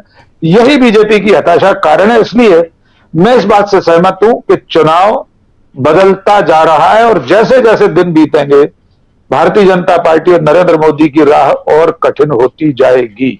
जी राजीव। बिल्कुल बिल्कुल, भारतीय जनता पार्टी और नरेंद्र मोदी की राह और कठिन होती जाएगी। चुनाव बदलता जा रहा है, और इस बदलते माहौल में, बदलते चुनाव में क्या कुछ हम देख रहे हैं। जरा जल्दी से आना चाहता हूं संजय कुमार सिंह साहब आपके पास, फिर श्रवण गर्ग साहब के पास आऊंगा। संजय जी, कैसे आप देखते हैं? और देखिए, बहुत सारी बातें, बहुत कुछ होता हुआ, और उन सब के बीच इंडिया गठबंधन बहुत सारे मुद्दों के साथ है। करप्शन सबसे बड़ा मुद्दा, इलेक्टोरल बॉन्ड का मामला जब से आया है तब से तो और भी ज्यादा, और उसकी बानगी लगातार हम देख रहे हैं। इलेक्टोरल बॉन्ड को लेकर एक खबर आज और आप लोगों ने सुनी होगी, देखी होगी। आरटीआई से, राइट टू इंफॉर्मेशन से यह खुलासा हुआ है कि जब इलेक्टोरल बॉन्ड का फैसला आया है उसके ठीक 3 दिन पहले 10,000 करोड़ रुपए के इलेक्टोरल बॉन्ड छापने के लिए उसका ऑर्डर दिया जाता है। इलेक्टोरल बॉन्ड को जब असंवैधानिक सुप्रीम कोर्ट घोषित करता है उस समय भी ये इलेक्टोरल बॉन्ड की छपाई हो रही होती है। 15 फरवरी को यह फैसला आता है। 21 फरवरी तक 8,550 या 8,450 करोड़ रुपए के इलेक्टोरल बॉन्ड जो हैं वो एसबीआई को सप्लाई हो जाते हैं। उसके बाद 25 फरवरी को फाइनेंस डिपार्टमेंट की तरफ से चिट्ठी जाती है और इस पर रोक लगाई जाती है, जिसमें 1650 करोड़ रुपए के इलेक्टोरल बॉन्ड जो है वो रोक दिए जाते हैं। लेकिन जब सुप्रीम कोर्ट इसे असंवैधानिक घोषित कर देता है उसके बाद भी इलेक्टोरल बॉन्ड की छपाई होती है। यह समझ लीजिए कि कितना बड़ा यहां पर अंदर खाने में भ्रष्टाचार चल रहा था या उसकी कोशिश हो रही थी। चलिए इस चीज को किनारे कर देते हैं, लेकिन मुद्दे पे आते हैं। संजय जी, ये जानकारी थी जो अपने साथियों तक, हमारे दर्शक साथी जो इस कार्यक्रम को देख रहे हैं, जो जानते हैं इस खबर को वो बिल्कुल सही है, नहीं जानते हैं तो हम लोगों ने इस मसले पर वीडियो बनाया हुआ है, उसको जरूर देखिएगा और इसमें भी चर्चा में हम इसको और लेके आएंगे। इलेक्टोरल बॉन्ड देश ही नहीं बल्कि दुनिया का सबसे बड़ा घोटाला है। इस बारे में राहुल गांधी और तमाम जो राजनेता हैं वो तो बोल चुके हैं, लेकिन एक राजनेता का पति अगर बोलता है और वो पति जो एक वरिष्ठ इकोनॉमिस्ट है वो अगर बोलता है तो उसके मायने हैं। बात कह रहा हूं मैं निर्मला सीतारमण के पति की। खैर, लेकिन आए संजय जी, क्या मुद्दों का अभाव है भाजपा के पास? संजय जी, क्या मुद्दों का अभाव हो गया है? भाजपा, नरेंद्र मोदी, राहुल गांधी या कांग्रेस या विपक्ष के बोले गए किसी एक शब्द को ही उठाते हैं। याद कीजिए, पटना की रैली में लालू प्रसाद यादव ने परिवार की बात की, मैं भी मोदी का परिवार चल गया। राहुल गांधी ने शिवाजी पार्क की रैली में शक्ति की बात की, माता शक्ति, देवी शक्ति, क्या शक्ति, इसकी बात होने लगी। अब कल का इंतजार करें क्या, क्योंकि कल एक तरफ जहां दिल्ली में ये रैली है, महारैली है इंडिया गठबंधन की, उसी समय प्रधानमंत्री नरेंद्र मोदी ने भी एक रैली रखी है, वो मेरठ में है।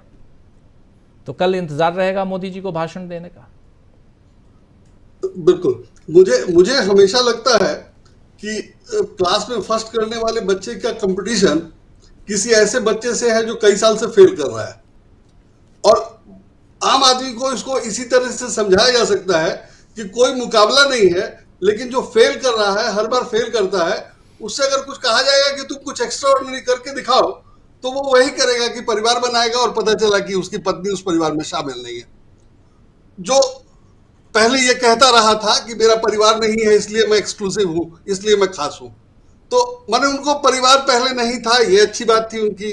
फिर उनको परिवार बनाना पड़ा, और परिवार जब बनाया तो भी उसमें पत्नी शामिल नहीं हुई। तो अब ये क्या वो कर रहे हैं और वो क्या लेवल है, क्या सोचते हैं या सोचते ही नहीं है, ये इस तरह के एग्जाम्पल से पता चलता है। अब कहने को लोग कहते हैं कि निजी मामला है, परिवार की बात नहीं करनी चाहिए, लेकिन इसको कैसे छोड़ दिया जाए अगर आप इस लेवल पे बात करेंगे। तो ये तो हुई उनकी स्थिति और या दशा। 10 साल में उन्होंने दिखा दिया है कि वो एज पॉलिटिशियन, एज एडमिनिस्ट्रेटर कैसे हैं। मतलब उनका वीडियो भी है जिसमें उन्होंने कहा है कि मैं फाइलें नहीं पढ़ता, उनका वीडियो है जिसमें उन्होंने कहा है कि मैं स्कूल नहीं गया, मेरी औपचारिक शिक्षा नहीं हुई, वगैरह वगैरह। तो जो 2014 में उन्होंने अपने आप को पेश किया था, उसके मुकाबले वो क्या हैं, ये 10 साल में देश ने देख लिया है। ठीक है कि वो अखबारों में नहीं छपा तो सब लोगों को पता नहीं चला, लेकिन एंड रिजल्ट जो है वो तो लोग देख ही रहे हैं, या जिसको मतलब है वो ढूंढ ढांड के पता करके जान ही रहा। तो कुल मिलाकर के सबको पता है कि वो जैसा बोल रहे थे वैसा है नहीं। और अगर हम दूसरे से कंपटीशन की बात करें या मुकाबला करें, तो जो कहा जाता था कि कोई विकल्प ही नहीं है, वो बिल्कुल हवा है, उसमें कुछ है ही नहीं। विकल्प उनका कोई भी हो सकता है और कोई भी उनसे अच्छा विकल्प होगा, तो वो अपनी जगह है। जहां तक चुनाव की बात है और इलेक्टोरल बॉन्ड के बाद के खुलासों की बात है, बीजेपी बिल्कुल अपना बचाव नहीं कर पा रही है। जैसा कि कहा अभी कि उनको कहना चाहिए था कि हाँ भाई टाइमिंग तो है, लेकिन हमने ऐसा नहीं किया। लेकिन वो ये कह नहीं सकते क्योंकि उनको पता है कि कहते ही कुछ और चीजें सामने आ जाएंगी और जिससे और प्रूव हो जाएगा। तो मतलब वो चुप रह करके, कहा जाता है कि मौन से आदमी लक्षण स्वीकार करता है, लेकिन वो चुप रहकर किसी तरह बला टालने की कोशिश कर रहे हैं, जिससे और पुष्टि हो रही है और उनकी कमजोरी दिख रही है। और इसी तरह से अगर वो ज्यादा आक्रामक हो रहे हैं तो वो भी बिल्कुल गलत है।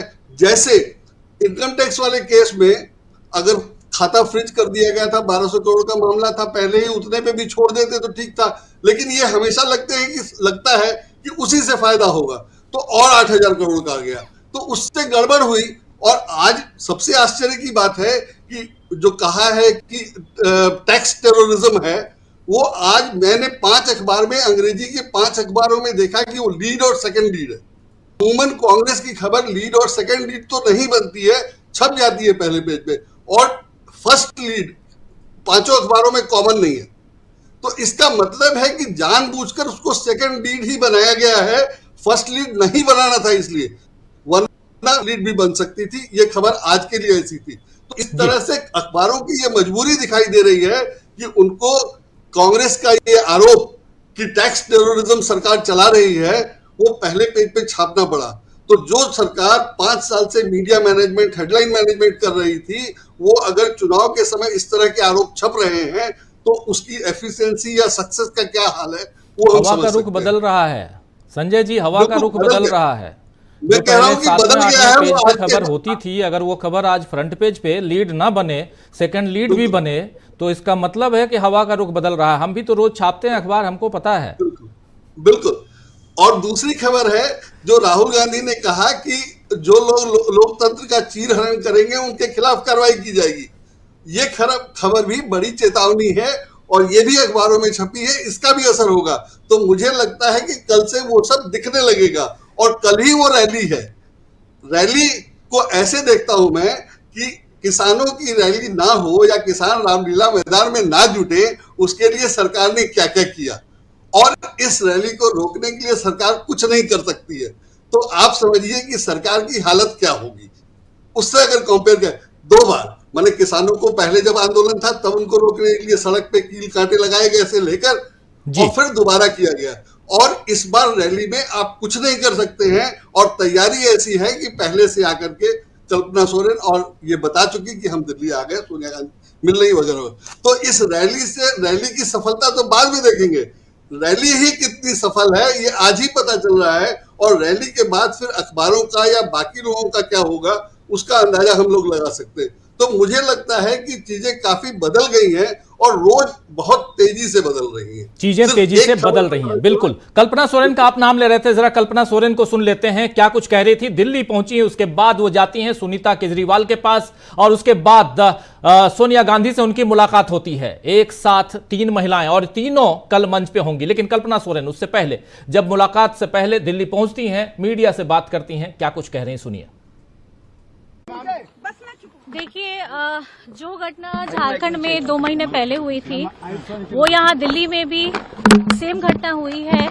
मेरे पति हेमंत जी को भी जेल भेजा गया, आज यहाँ पे अरविंद सर को भी यहाँ पे जेल भेजा गया है। तो जो स्थिति हमारी झारखंड में है वही अब यहाँ दिल्ली में भी हो गई है। तो मैं सुनीता मैम से मिलने आई थी, उनका दुख दर्द बांटने आई थी, तो उन्होंने भी अपनी व्यथा सुनाई और हम लोगों ने यही मिलकर प्रण किया है कि अब इस लड़ाई को हम लोगों को बहुत दूर तक लेके जाना है, जिनपे मैम का भी साथ हमारे साथ रहेगा और हमारा पूरा झारखंड भी अरविंद केजरीवाल जी सर के साथ भी हमेशा रहेगा। मैम, सोनिया गांधी से मिलने जाएंगी आप? हाँ जी, अभी तो टाइम मिला है तो मैम से जरूर मिलेंगे और उनको भी वहाँ के झारखंड की पूरी स्थिति के बारे में। आज होगी मुलाकात होगी मैम? कब किसकी मुलाकात? मैम के साथ आज ही है।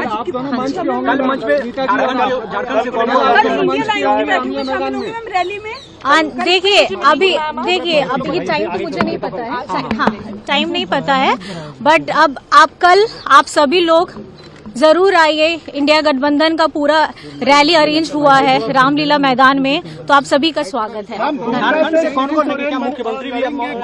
देखिए रामलीला मैदान में आप सभी का स्वागत है, कह रही हैं कल्पना सोरेन। उसके बाद इनकी मुलाकात होती है, लेकिन इससे पहले इन्होंने जो भाषण दिया था, इनका भाषण काफ़ी चर्चा में रहा और उस भाषण के कुछ अंश को बाद में सुनाऊंगा जरूर, जिसमें वो शक्ति का प्रयोग कर रही हैं। लेकिन शक्ति क्या चीज़ के लिए, और जिस शक्ति को लेकर प्रधानमंत्री नरेंद्र मोदी इनकी बातों को न लेकर बल्कि राहुल गांधी की बातों को लेकर तोड़ने मरोड़ने की कोशिश की उन्होंने।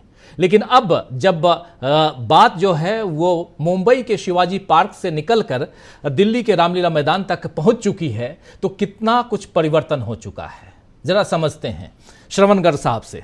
गर्ग साहब, क्या कुछ बदलता हुआ दिखाई दे रहा है? 17 तारीख को शिवाजी पार्क में महारैली और अब कल 31 मार्च को, इसी महीने लगभग 12 दिन बाद 15 दिन बाद फिर से एक महारैली।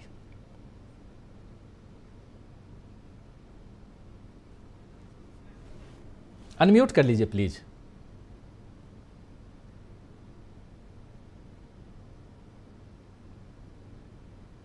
पिछले 12 दिनों में पूरा देश और दुनिया बदल गई है और ये सरकार महसूस कर रही है कि अब उसके साथ कोई नहीं है। न तो दुनिया के देश हैं, चाहे वो अमेरिका हो, ब्रिटेन हो, जर्मनी हो, ऑस्ट्रेलिया हो, वो सवाल कर रहे हैं चीज़ों को लेकर। कांग्रेस के जो खाते सीज किए गए, फ्रीज किए गए, उनको लेकर भी सवाल कर रहे हैं। अरविंद केजरीवाल को लेकर भी सवाल कर रहे हैं। सरकार के पास कोई जवाब नहीं है। हमारे जो विदेश मंत्री बहुत मुखर रहते थे, अगर आपने देखा हो उनको हाल के दिनों में कि वो जवाब दे रहे हों चीज़ों का। अमरीकी दूतावास की जो महिला अधिकारी हैं उनको शिकायत करने के लिए बुलाया गया विदेश मंत्रालय में, उसको लेकर भी अमेरिका ने आपत्ति जताई है। भारत सरकार लगातार दुनिया में भी अकेली पड़ रही है और देश में भी अकेली पड़ रही है। आपने जो कहा अभी, जो शिवाजी पार्क की रैली थी वो क्रांति की शुरुआत थी, और जो रामलीला मैदान की जो रैली होने वाली है वो मतदान के पहले उसकी टोन सेट करेगी जो क्रांति होने वाली है उसकी। मतदान पर इसका पूरा असर होने वाला है। दिल्ली में, हरियाणा में, पंजाब में, दिल्ली से लगे उत्तर प्रदेश के इलाकों में ये पूरा का पूरा परिवर्तन दिखने वाला है। और वो आप देख रहे हैं कि जो मोदी जी हैं लगातार अकेले पड़ते जा रहे हैं। वो अपनी पार्टी में भी अकेले पड़ रहे हैं, देश में भी अकेले पड़ रहे हैं। मतलब एक बड़ा आश्चर्यजनक है कि पूरी लड़ाई का जिम्मा, पूरी लड़ाई का जो भार है वो मोदी जी के कंधों पर है, और वो कैसे इसको पार्टी को पार लगाएंगे और नहीं लगाएंगे तो उसके क्या परिणाम होंगे। और राहुल के साथ आप देखिए कि कल नजर आएगा कि किस तरह के लोग, किस तरह का विपक्ष उनके साथ मंच पर खड़ा हुआ है। आप कल्पना कर सकते हैं क्या कि एनडीए की इस तरह की कोई रैली हो तो उसमें मंच पर कौन चेहरे होंगे, कौन बोलने वाले होंगे? क्या उसमें कल्पना सोरेन जैसा कोई चेहरा होगा, या सोनिया गांधी जैसा होगा, या राहुल गांधी जैसा होगा, या खड़गे जैसे होंगे? ये बड़ा एक ट्रांजिशन का मौका है, ट्रांजिशन का पीरियड है देश के जीवन में, जिसको संक्रमण काल कहते हैं। कि जो सत्ता का हस्तांतरण होने जा रहा है ये उसके पहले की आहट है। राहुल गांधी ने जो चेतावनी दी और जो ट्वीट किया था, जो ईडी को और सीबीआई को, जी, उसकी भाषा में जाना चाहिए। उसमें उन्होंने क्या कहा है? उन्होंने ये कहा है कि इन एजेंसियों को सोचना चाहिए कि किसी न किसी दिन बीजेपी की सरकार बदलेगी और फिर ये जो चल रहा है वो नहीं चलेगा, और फिर ऐसी कार्रवाई होगी कि फिर कभी किसी दल के खिलाफ, नेता के खिलाफ इस तरह की हरकत नहीं होगी। ये कॉन्फिडेंस जो है राहुल गांधी का, जो वो व्यक्त कर रहे हैं, जो उन्होंने ट्वीट में भी व्यक्त किया, वो कहां से प्राप्त हो रहा है? वो कहां से निकल रहा है? वो क्या देश से नहीं निकल रहा है? क्या विपक्षी एकता से नहीं निकल रहा है? ये जो नामांकन भरे जा रहे हैं बिना आपस में मतभेदों के, उससे नहीं निकल रहा है? 102 सीटों के नामांकन विपक्षी नेताओं ने भर दिए, 89 के अब शुरू हो गए हैं। कहीं कोई इस तरह की चीज नहीं है कि इंडिया गठबंधन पूरी तरह से आपस में झगड़ रहा है, उनमें मतभेद हैं, तमाम चीजें। ये सबसे बड़ा जो खतरे की घंटी है या चिंता का विषय बीजेपी के लिए, वो ये है कि ये इंडिया गठबंधन इतना स्ट्रांग क्यों हो रहा है। किसी ने कल्पना नहीं की थी कि 17 तारीख को, पिछले महीने की इस तरह की, या इसी महीने की 17 तारीख को इतनी बड़ी सभा मुंबई में होगी, राहुल गांधी का इस तरह का स्वागत होगा। आप देखिएगा कि कल क्या होता है। मैं तो 1975 में जब रामलीला मैदान में जयप्रकाश नारायण जी की सभा हुई थी तब मौजूद था उसमें। 50 साल हो गए उस बात को जी। और उस सभा के बाद तत्काल बाद रात को क्या हुआ था वो पूरे देश ने देखा है। 25 जून को कल की रामलीला मैदान की सभा से मेरी उम्मीद तो यह है कि वहां से कोई बहुत बड़ी आवाज निकलना चाहिए, कोई नया संदेश निकलना चाहिए, कोई आह्वान निकलना चाहिए देश के नाम। और वो अगर निकलता है और विपक्ष के इतने नेताओं की उपस्थिति में निकलता है, आप जरा अपील का तो सोचिए कि एक मंच पर ये जो 3 महिलाएं दिखेंगी, कल्पना सोरेन और सुनीता केजरीवाल और श्रीमती सोनिया गांधी, और भी कुछ महिलाएं जो इंडिया अलायंस में हैं, जो वहाँ उपस्थित रहेंगी। चाहे हो सकता है, कह नहीं सकते, शरद पवार जी की बेटी भी वहाँ हो, डीएमके की महबूबा काली मुफ्ती मोजी हैं, भी रहेंगी, वहाँ वो हो, आ रही हैं, महबूबा मुफ्ती रहेंगी। इन महिलाओं की जो ताकत वहाँ दिखने वाली है मंच पर,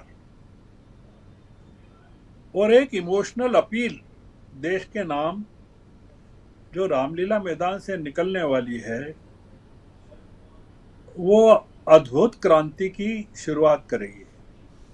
और ये जो होने वाला है रामलीला मैदान से, ये कोई 2024 के चुनाव के लिए नहीं है। इसको आप एक परिवर्तन की क्रांति के रूप में भी देख सकते हैं कि ये आने वाले टाइम में जो देश की राजनीति नई करवट ले रही है, नई सुगबुगाहट जो हो रही है, उसमें जो नया नेतृत्व आ रहा है। बिहार के काफ़ी लोग हैं दिल्ली में, आप जानते हैं, आप तो खुद रहते हैं दिल्ली में, तो आपको पता है जी। अब अगर तेजस्वी रहते हैं मंच पर, आप सोचिए कि क्या असर होने वाला है। चूंकि हमको पता नहीं है कौन रहने वाला है, नहीं रहने वाला है, पर ये तो हैं ही, कल्पना सोरेन तो हैं, ये तमाम दल हैं, गर साहब, इस सारे दलों के नेता हैं, सबके नाम आ गए हैं, और जितने आप नाम लेंगे सब रहेंगे, सबका नाम कंफर्म है। टीएमसी की तरफ से ममता बनर्जी नहीं है, लेकिन डेरेक ओब्रायन को उन्होंने अपने प्रतिनिधि के रूप में भेजा है। आप सोचिए कि क्या होने वाला है। मतलब ममता का कोई प्रतिनिधि बॉम्बे में नहीं था, शिवाजी पार्क पर नहीं था, पर रामलीला मैदान पर डेरेक ओब्रायन होंगे। आप सोचिए कि 17 तारीख के बाद कितना परिवर्तन हो गया है इन लोगों की ताकत में। और ये जो ताकत प्रदर्शित होगी, भारतीय जनता पार्टी उसका जवाब नहीं दे पाएगी। ये बड़ा एक अद्भुत क्रांति की यहाँ से मैं मानता हूँ शुरुआत होने जा रही है। जी जी बिल्कुल, ये तैयारियां चल रही हैं जो हम देख रहे हैं स्क्रीन पे, और रामलीला मैदान की सीधी तस्वीर, जो तैयारियां कल के लिए, और उन तैयारियों का जायजा अभी से थोड़ी देर पहले हमारे रिपोर्टर ने लिया, और इकरार खान ने, और उसकी पूरी तस्वीर आप तक हमने पहुंचाई थी। पूरा वीडियो आप देख सकते हैं, थोड़ी देर पहले हमने उसको आप तक पहुंचाया था, और कई लोगों से तैयारियों का जायजा लेने वाले वहां पहुंचे। आम आदमी पार्टी के नेता और कांग्रेस पार्टी के नेताओं से बातचीत, तमाम मुद्दों, आगे क्या कुछ होने जा रहा है, इन तमाम चीज़ों को आपने सुना है अभी से थोड़ी देर पहले। तो बहुत कुछ कल होना है, और जिसके बारे में श्रवण गर साहब बता रहे हैं। और इसमें सबसे बड़ी बात की, आज से 50 साल पहले 1974 की तस्वीर याद कर रहे हैं श्रवण गर साहब, जब इसी रामलीला मैदान से सिंहासन खाली करो की जनता आती है का आह्वान हुआ था। और उसी रामलीला मैदान से कल क्या फिर से हम आज से 50 साल पुरानी किसी इतिहास को दोहराते हुए देखेंगे। तस्वीर बहुत कुछ बयां कर देती है दोस्तों, और इतिहास के पन्ने कई बार पलटकर सामने हमारे भविष्य को दर्शाने लगते हैं कि ऐसा इतिहास में हुआ है, भविष्य में भी ऐसा होने जा रहा है। एक बार जल्दी से आना चाहता हूं अमलेंदु उपाध्याय जी, फिर आगे बढ़ेंगे और इसी कार्यक्रम के दूसरे पक्ष को भी सामने रखेंगे। अमलेंदु उपाध्याय जी, क्या लगता है आपको, तस्वीर बदलती हुई, और चूंकि आप भी इसी दिल्ली में हैं, कैसे क्या कुछ आप देख रहे हैं? और दिल्ली से जो आवाज निकलती है बहुत दूर तक जाती है, इसलिए क्योंकि देश की राजधानी है, और बहुत कुछ यहां से बनता बिगड़ता देखा है हम लोगों ने। निश्चित तौर पे राजीव जी, यहाँ से काफी कुछ बनता और बिगड़ता है, और दिल्ली अब डिस्कनेक्ट हो गए हैं हमारे साथी अमलेंदु उपाध्याय जी, लेकिन अमलेंदु जी जब तक जुड़े, प्रशांत टंडन जी के पास आना चाहता हूं। प्रशांत जी, क्या अब इंतजार करें कल? क्योंकि एक नहीं बल्कि दो रैली है, एक रामलीला मैदान में, दूसरा मेरठ, दूसरी रैली जो है मेरठ में है। प्रधानमंत्री नरेंद्र मोदी, आप जिक्र कर रहे थे अभी से थोड़ी देर पहले कि प्रधानमंत्री को इंतजार रहता है कि राहुल गांधी या विपक्ष के नेता क्या कुछ कहते हैं, उनमें से एक शब्द लेकर उसी बात को आगे बढ़ाया जाए। यहां हमको भी एक बात को समझना और आगे बढ़ाने की जरूरत है। क्या मुद्दों का अभाव है? क्या 10 साल से सत्ता पर काबिज बीजेपी के पास बताने के लिए कुछ नहीं है? और जिस विश्व गुरु की बात करते थे उसकी पोल यहां पर हमारे साथी श्रवण गर्ग जी अभी खोल रहे थे, बता रहे थे कि कैसे देश ही नहीं बल्कि विदेश में भी इस बात की खूब चर्चा है कि यहां कैसे विपक्षी दलों को परेशान किया जा रहा है, उनके नेताओं को जेल में डाला जा रहा है, उनके अकाउंट को फ्रीज किया जा रहा है। और आप अगर बुला के अपनी प्रतिक्रिया वहां पर अपनी नाराजगी जाहिर करने की कोशिश करते हैं तो उस पर भी सवाल उठाया जा रहा है। छोटी मोटी बात नहीं है, घटना जो है वो दुनिया के पटल पे ये तमाम बातें पहुंच चुकी हैं। इन सब के बीच एक खबर अभी हमारे स्क्रीन पे थोड़ी देर पहले आप देख रहे थे और फिर से उसको आप देखेंगे। जस्टिस नागरत्ना, उन्होंने हैदराबाद के एक कार्यक्रम में जो बातें कही हैं, आप जानते हैं नोटबंदी को लेकर जो कहा गया था वो बहुत महत्वपूर्ण बातें थी, लेकिन 4-1 से संविधान की पीठ ने 4-1 से नोटबंदी को सही ठहराया था। लेकिन उसमें से एक जस्टिस नागरत्ना थी, BV नागरत्ना, जिन्होंने कहा था कि जो इसके खिलाफ थी, उन्होंने आज फिर कहा नोटबंदी के बाद आम आदमी की दुर्दशा से व्यथित थी, कह रही हैं। अपडेट में आप देख सकते हैं राइट साइड में, हम लोग लगातार शुरुआत से इस बात को यहां रख रहे हैं। प्रशांत जी, बहुत सारी चीजें टिटबिट्स में है लेकिन बहुत इंपॉर्टेंट हैं जिस पर बात होनी चाहिए। भ्रष्टाचार पर आ रही है। जी जी ठीक है। जस्टिस नागरत्ना ने जो आज कहा है वो ये जो वॉशिंग मशीन, इलेक्टोरल बॉन्ड का विमर्श चल रहा है उसी को और सील किया है उन्होंने, उसी पे मुहर लगाई है कि नोटबंदी कुछ और नहीं, ये पैसे का लेन देन का मामला था, मनी लॉन्ड्रिंग थी ये, और इलीगल पैसे को जायज पैसा करने का, और ये ब्लैक मनी का पूरा मामला था, ब्लैक मनी को वाइट करने का मामला था कि सारे कैश। और उन्होंने पूरा सिलसिलेवार बताया कि कैसे जो है वो उनका डिसेंटिंग जजमेंट जो है वो संविधान के बेसिक स्ट्रक्चर के इर्द गिर्द है। उसके बाद आप देखिए जो श्रवण जी बात कह रहे हैं वो बहुत गंभीर बातें हैं। देखिए हमने विदेश मंत्रालय के को कवर किया है, हम जानते हैं कि कोई एक देश, विदेश मंत्रालय जब कुछ बोलता है तो कहा जाता है कि देश बोल रहा है।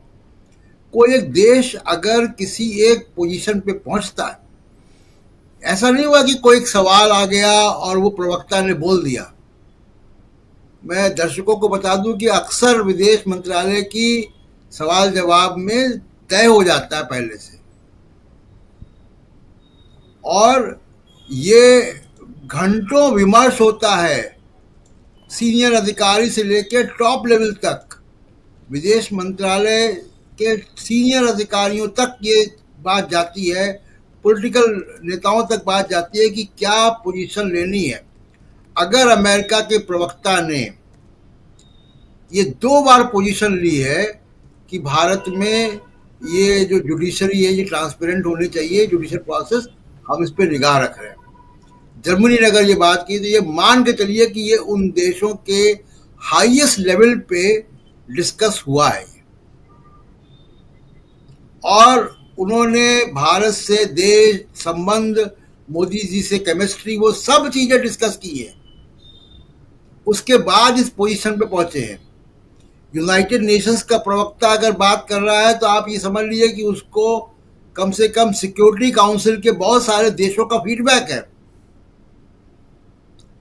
तो एक जनमत तैयार हो रहा है जी, और ये बहुत गंभीर मसला है मोदी साहब के लिए कि जिसको विश्व गुरु वो अपने आप को बताते हैं, वो अमेरिका और जर्मनी को तो पता ही नहीं कि आप विश्व गुरु हैं। जो जर्मनी यूरोप की इकोनॉमी चलाता है और जो अमेरिका पूरी दुनिया की इकोनॉमी चलाता है और पॉलिटिकल माइट रखता है, उसको पता ही नहीं कि आप विश्व गुरु हैं। कमाल की बात है भाई।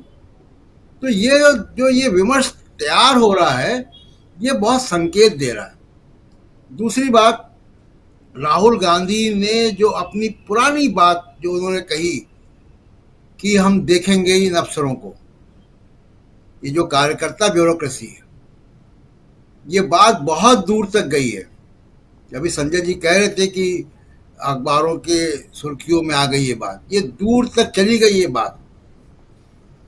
ठीक है, दबाव में वो ईडी सीबीआई के अफसर जाते रहेंगे कुछ लोगों के यहाँ, लेकिन वो जो अफसर नहीं है उसमें, वहां भी कुछ हो रहा है।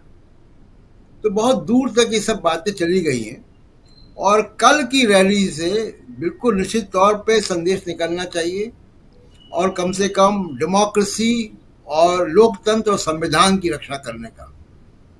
राजीव जी, बेरोजगारी का मुद्दा, महंगाई का मुद्दा, तमाम मुद्दे बहुत इम्पोर्टेंट हैं, लेकिन इस देश की जनता में हमको कभी इसको अंडरस्टिमेट नहीं करना चाहिए, कभी खारिज नहीं करना चाहिए कि इस देश की जनता के डीएनए में है लोकतंत्र। उसको अगर खतरा नजर आएगा तो वो सब कुछ बर्दाश्त करके उसके खिलाफ लड़ेगा। मैं कई बार कह चुका हूं कि ये जो विमर्श चलाते हैं बहुत सारे अखबारों में और सब जगह पे लाभार्थी योजना के बारे में, मैं कहता हूं उत्तर प्रदेश का 2022 इलेक्शन का डेटा निकाल के देख लीजिए। उत्तर प्रदेश के सबसे गरीब जिलों ने बीजेपी के खिलाफ वोट दिया। तो ये कहना कि गरीब आदमी को लोकतंत्र की चिंता नहीं है, वो फ्री का राशन लेकर वो बीजेपी को वोट दिया आएगा, ये उसके ऊपर जो है गंदी टिप्पणी है। गरीब आदमी भी लोकतंत्र में सांस लेना चाहता है और तमाम सारे ऐसे साउंड बाइट और सब चीजें हम लोग देखते हैं। तो कल की रैली उत्तर भारत के लिए, जहां बीजेपी का समझिए कि छप्पड़ का एकमात्र जो थूनी है वो उत्तर भारत ही है, उसको कल हिला देगा कल की रैली। राजीव जी बिल्कुल बिल्कुल, कल की रैली का सीधा प्रसारण, हम सीधा पूरी तस्वीर और पल पल की रिपोर्ट आप तक पहुंचाएंगे दोस्तों, सुबह 9:30 बजे से लगातार जब तक ये रैली चलेगी, और उसके बाद भी इस रैली पे विमर्श। और बहुत महत्वपूर्ण है, ऐतिहासिक दिन कल का, और जैसा श्रवण गर्ग साहब कह भी रहे थे, रामलीला मैदान, और उससे पहले हमारे साथी डॉक्टर राकेश पाठक जी रामलीला मैदान का जो ऐतिहासिक पृष्ठभूमि है वो बता रहे थे, और सबसे आखिर में इन्होंने बताया था कि रावण का दहन भी यहीं होता है। आपके पास फिर से आना चाहता हूं डॉक्टर राकेश पाठक जी, मुद्दों की बात, क्या मुद्दों का अभाव है बीजेपी के पास, या मुद्दों से बाहर हो चुकी है बीजेपी, या फिर से उन्हीं मुद्दों पे बार बार लौट के आना चाहती है बीजेपी जिसके सहारे 2014 का चुनाव बीजेपी जीती थी? कैसे देखते हैं आप, और क्या मुद्दा विहीन जो चुनाव है, कई चुनाव को आपने भी कवर किया, हमने भी कवर किया, हम सब जितने भी यहां बैठे हुए हैं सब लोगों ने, क्या इतना जो सत्ता पक्ष है, क्योंकि पिछला चुनाव आप देखिए 2014 के चुनाव को भी भले भ्रष्टाचार के तमाम आरोप थे मनमोहन सरकार पे, 2G केस चल रहा था, कोयला घोटाला चल रहा था, और अन्ना हजारे का आंदोलन, उसमें फिर निर्भया कांड, ये बहुत सारी चीजें, चारों तरफ से जकड़ी हुई सरकार थी, हर मोर्चे पे फंसी हुई सरकार। लेकिन उसके बाद भी जब मनमोहन सिंह की सरकार 2014 में, यानी यूपीए या कहें कांग्रेस, वो 2014 का चुनाव लड़ने आई तो बहुत सारी बातें लेके आई थी, जिसमें लोकतंत्र को मजबूत करने की बहुत सारी कड़ियां थीं, जिसमें आरटीआई था, जिसमें आधार था, जिसमें right to information, right to food, right to education, ये तमाम चीज़ें थीं। राइट टू फूड जो आज कह रहे हैं 80 करोड़, ये वहीं से आया हुआ मामला था, जिसमें निर्मल ग्राम भारत योजना भी हमने देखी, जिसका बदला हुआ अब स्वच्छ भारत हम देख रहे हैं, नाम बदल गए, योजना आयोग से नीति आयोग कर दिया गया जैसे वैसे। तो क्या मुद्दा विहीन राजनीति में, और उसमें भी जीतते हुए, जीत के करीब पहुंचते हुए, 400 छोड़ दीजिए, देखा है आपने देश की जनता क्या ऐसे, जैसे अभी कह रहे हैं प्रशांत टंडन जी, इतनी भोली है, या गरीब जनता जो है वो हमको अनाज दे दीजिए हम आपको वोट दे देंगे, ऐसा है? राजीव जी, जनता भोली नहीं है, जनता हमारे देश की बहुत परिपक्व है। दुर्भाग्य यह है कि नरेंद्र मोदी और उनकी पार्टी का पूरा इकोसिस्टम अपने पुराने आजमाए हुए नुस्खों पर ही इस चुनाव में जाना चाहता है। मुद्दों की कमी नहीं है, लेकिन उन्हें ऐसा लगता है कि वे हिंदुत्व के मुद्दे पर ही फिर से चुनाव में जाएंगे और जीत जाएंगे। इसीलिए जैसे उन्होंने शक्ति शब्द की ऐसी मीमांसा कर दी जैसा भाव राहुल गांधी का था ही नहीं। कोई साधारण से साधारण स्कूली बच्चा भी समझ सकता था उस शक्ति से आशय पावर से है, सत्ता से है, ताकत से है। लेकिन उन्होंने अपने इकोसिस्टम में उनको अपनी ही अनुगूंज सुनाई देती रहती है। वो एक ऐसे इको चैम्बर में रहते हैं कि नरेंद्र मोदी और बीजेपी और उनके समर्थक, उनके भक्त, उन्हें ऐसा लगता है कि वो जिस गुफा में है, वो जो राग माला आलाप रहे हैं, वही पूरी दुनिया में सुनाई दे रही है। जबकि उनकी उस गुफा के बाहर देश बहुत बड़ा है। देश में वे मुद्दे चल रहे हैं जिनके जवाब बीजेपी और मोदी के पास नहीं है। आपने ठीक उदाहरण दिया 2014 के चुनाव का। बहुत सारी कामयाबियां थी यूपीए 2 के हाथ में, उसके खाते में बहुत कुछ था, फिर भी जनता ने उसे नकार दिया। आज की तारीख में तो नरेंद्र मोदी के खाते में ऐसा कुछ भी नहीं है जिसको लेकर वे जनता में जाएं। इसलिए मैं इस बात को दोहरा रहा हूं कि वे अपने ही आजमाए हुए नुस्खों पर चुनाव में जाएंगे। अभी आप देखिएगा जैसे जैसे दिन करीब आते जाएंगे, वे अपने हिंदुत्व के राग को अलापेंगे, हिंदू मुसलमान को अलापेंगे। जैसे कर्नाटक में भी उन्होंने पूरी कोशिश की बजरंग दली और बजरंग दल को समकक्ष रखकर, वहां पर वे मात खा चुके हैं इस नुस्खे पर। इसके बावजूद चूंकि उनके पास और कोई मुद्दा है नहीं, इसलिए वे लौट फेर कर राम मंदिर पर आएंगे, हिंदुत्व पर आएंगे, हिंदू मुसलमान पर आएंगे, पाकिस्तान पर आएंगे। जैसे अभी से कहना शुरू कर दिया राजनाथ सिंह ने और अमित शाह ने कि जैसे पाकिस्तान ने अधिकृत कश्मीर तो अपना ही हिस्सा है, वहां के मुसलमान भी हमारे भाई हैं। अरे भाई, पहले हिंदुस्तान में जो मुसलमान है उन्हीं को अपना भाई मान लो, फिर पीओके के मुसलमानों की चिंता करना। इससे ऐसा लगता है उनको समझ में तो आ रहा है कि मुद्दे नहीं है उनके पास, और विपक्ष में जो ताकतें हैं, जो पार्टी और गठबंधन है, वो जनता के मुद्दों पर बात कर रही है, वो गठबंधन बात कर रहा है। इसलिए मैं इसे मुद्दा विहीन चुनाव तो नहीं कहूंगा। मुद्दा विहीन है बीजेपी और मोदी के लिए, उनको मुद्दा मिल नहीं रहा, इसलिए बार बार अपने उन्हीं पुराने ठटकर्मों पर वे लौटकर आ जाते हैं। अंतिम बात, प्रशांत जी की बात से सहमत होते हुए कि देश की जनता इतनी परिपक्व है, उसका जो राजनीतिक विवेक है वो इतना सुरुचिपूर्ण है, इतना सोचा समझा हुआ है कि जब उसे फैसला करना होता है तब वो फैसला कर देती है। दुनिया की कोई ताकत उसे वैसा फैसला करने से रोक नहीं पाती। जी, मैं 1980 का स्मरण करता हूं। हम सब लोग उस वक्त स्कूल कॉलेज में पढ़ रहे थे।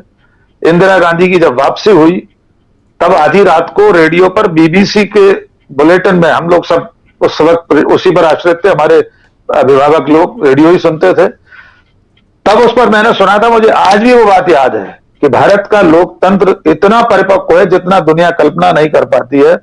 वो 1977 में इंदिरा गांधी को हराती है और 1980 में वापस ले आती है। वैसे ही परिपक्वता 2014 में भी दिखाई दी उसने। मैं मानता हूं उस वक्त जनता ने जो फैसला किया था वो फैसला उसका सही था। अगर यूपीए सरकार की विफलताएं जो बताई गई, परोसी गई थी, तब उसे ऐसा लगा कि एक बार किसी और को आजमाया जाए, उसने मोदी को आजमाया। हम उसके जनादेश को गलत नहीं ठहरा सकते। इसलिए अब 2024 में अगर कोई जनादेश वो बदलना चाहती है तो वो परिपक्वता, वो मैच्योरिटी इस देश की जनता के पास है, हमें उसमें भरोसा रखना चाहिए। जी राजीव। जी बिल्कुल बिल्कुल बिल्कुल सही कह रहे हैं आप। और राहुल गांधी के इर्द गिर्द कैसे मोदी जी या उनकी सरकार, उन पर कितनी निगाहें रहती हैं, उसका एक नमूना अभी अभी सामने आया है। आपको याद होगा कि राहुल गांधी दिल्ली के आनंद विहार रेलवे स्टेशन गए थे, कूलियों से मुलाकात उन्होंने की थी। कूलियों ने उनसे एक डिमांड की थी राहुल गांधी से कि हमारी जो मजदूरी है बहुत कम है, उसको बढ़ाया जाना चाहिए। और अभी खबर आ रही है, थोड़ी देर पहले की खबर है, कि 5 साल बाद कूलियों की मजदूरी बढ़ी। 40 किलो से ज़्यादा वजन होने पर रेल यात्री को 250 रुपये की जगह अब 340 रुपये देने होंगे। व्हील चेयर पर बुजुर्ग बीमार को लाने के लिए 130 की जगह 180 रुपये देने होंगे। स्ट्रेचर पर ले जाने वाले 200 रुपये की जगह 270 रुपये देने होंगे। राहुल गांधी के शक्ति शब्द ही नहीं बल्कि उनके किए हुए हर काम पर नजरें कितनी हैं ये राहुल गांधी को सोचना चाहिए। और लेकिन राहुल गांधी ने जो बात कही है ईडी, सीबीआई, आईटी जांच एजेंसियों को लेकर जो कही है कि आज न कल कभी न कभी हमारी सरकार तो आएगी, जिसके बारे में श्रवण गर्ग साहब अभी पढ़ के बता रहे थे कि उन्होंने ट्वीट करके लिखा क्या है, इस पर भी अगर मोदी सरकार ध्यान दे और अभी से इस चुनाव के दौरान भी कम से कम जांच एजेंसियों को कह दे कि अभी शांत बैठिए तो बेहतर होगा। लेकिन क्या ऐसा होने जा रहा है, सवाल है बड़ा। लेकिन प्रेम कुमार जी, बहुत सारी बातें मुद्दों पर आधारित हम कर रहे हैं और चुनाव कैसे बदल रहा है इसकी हम चर्चा कर रहे हैं। इसमें क्या कुछ आप जोड़ना चाहते हैं? देखिए राजीव जी, आवाज आ रही है मेरी? जी जी, देखिए राजीव जी, प्रियंका गांधी ने आज एक ट्वीट किया है और बहुत महत्वपूर्ण ट्वीट किया है और उसको थोड़ा हम जिक्र करना चाहते हैं। उन्होंने कहा कि सैटेलाइट ब्रॉडबैंड स्पेक्ट्रम आवंटन में क्या हजारों करोड़ों का घोटाला हुआ है, कोई जवाब दे उनको। वो कह रही है कि क्या टेलीकॉम विधेयक तब पास क्यों हुआ जबकि विपक्ष के 143 सांसद सस्पेंड थे, इसमें कोई रिश्ता है क्या? वो कह रही हैं कि नए टेलीकॉम विधेयक के माध्यम से सैटेलाइट से इंटरनेट स्पेक्ट्रम के आवंटन में बोली लगाने यानी बिडिंग के नियम को क्यों हटाया गया, और आवंटन में बोली लगने के नियम को हटाने से दूसरी कंपनियां बिडिंग में हिस्सा ही नहीं ले पाई। इससे राष्ट्रीय खजाने को कितना नुकसान हुआ। नए टेलीकॉम विधेयक के माध्यम से मोदी सरकार ने 2012 से लागू सुप्रीम कोर्ट के नियमों, दिशा निर्देशों की धज्जियां उड़ा दी। ऐसा क्यों किया गया? नए टेलीकॉम विधेयक पास होने का सबसे पहले और सबसे अधिक फायदा किसे मिला?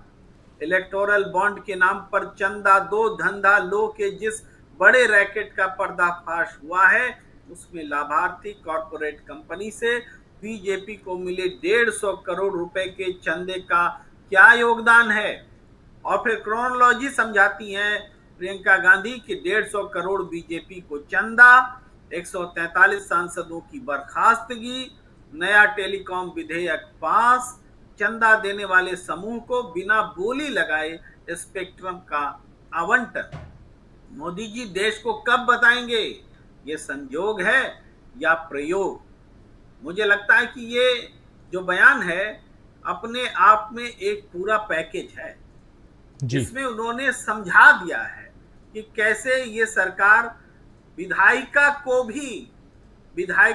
भी उत्कोच में, घूस में इस्तेमाल कर चुकी है। विधायिका क्या है? सबसे पवित्र जगह है, लोकतंत्र का मंदिर कहते हैं। नरेंद्र मोदी जी जब प्रवेश कर रहे होते हैं पहली बार या चुनाव जीतने के बाद, तो वहां धरती पर माथा लगा करके उसको मंदिर बताते हुए प्रवेश करते हैं। और नया संसद भी जब बन रहा होता है तो सेंगोल से, हालांकि उसका हमारी अपनी अलग राय है, लेकिन मैं सिर्फ इतना बोलना चाहता हूं कि उसको मंदिर का रूप देते हैं। उस मंदिर को भी इन्होंने बेच डाला।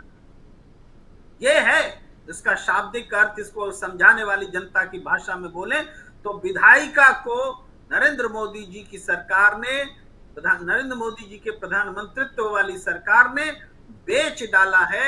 147 सांसदों को बाहर करो, टेलीकॉम बिल पास करो और पास करने के बाद बिडिंग खत्म करो और जिसको मन है उसको दे दो बिना बिडिंग के ही, और उससे इलेक्टोरल बॉन्ड से चंदा ले लो। इस पूरे, मैं बहुत ज्यादा नहीं, बस इसी पर फोकस रहते हुए कह रहा हूं कि अब जनता को ये भी पता चल गया है कि भाई हमारे चुने हुए प्रतिनिधियों से सजी संसद को भी कैसे बेचा जा सकता है, ये जनता के सामने। जी, जल्दी से एक छोटा कमेंट चाहता हूं संजय जी आपके पास, और फिर श्रवण गर्ग साहब आपके पास आता हूं क्लोजिंग के लिए। संजय जी, क्या ये मामला अंदर तक पहुंच चुका है? इलेक्टोरल बॉन्ड का मामला, बहुत पेपर और बाकी चीज़ों की समीक्षा आप करते हैं, उस आधार पे भी समझना चाहता हूं। इलेक्टोरल बॉन्ड का मामला जिसके बारे में बात कर रहे हैं प्रेम कुमार जी, यानी एक बहुत बड़ा घोटाला, दुनिया का सबसे बड़ा घोटाला, क्या ये हिंदुस्तान के गांव-गांव तक पहुंच चुका है? घबराहट है वो इसी कारण से है, और घबराहट माने सामान्य नहीं है। जिस ढंग से जो घबराहट का जो असर दिख रहा है वो सामान्य नहीं है।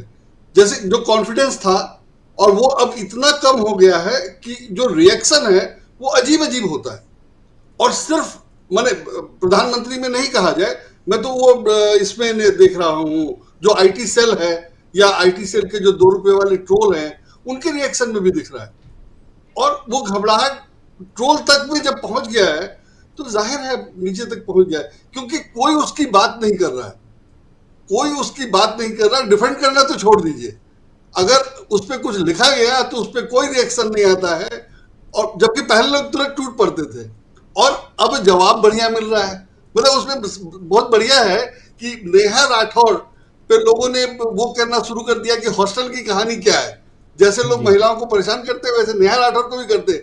और नेहा राठौर ने आज एक बड़ी अच्छी कहानी लिखी है जो हॉस्टल की कहानी है, और मतलब इतना बढ़िया से धोया है कि कुछ कहने लायक नहीं। तो मुझे लगता है कि अभी तक ये लोग जो कर रहे थे वो अब और नहीं कुछ करेंगे, कि अगर कुछ पता नहीं है तो पहले जो लिखकर किसी को चिढ़ाते थे या किसी को परेशान करते थे उसका इतना बढ़िया जवाब मिला और इनके पास कोई डिफेंस नहीं है, वो सब अब दिखने लगा।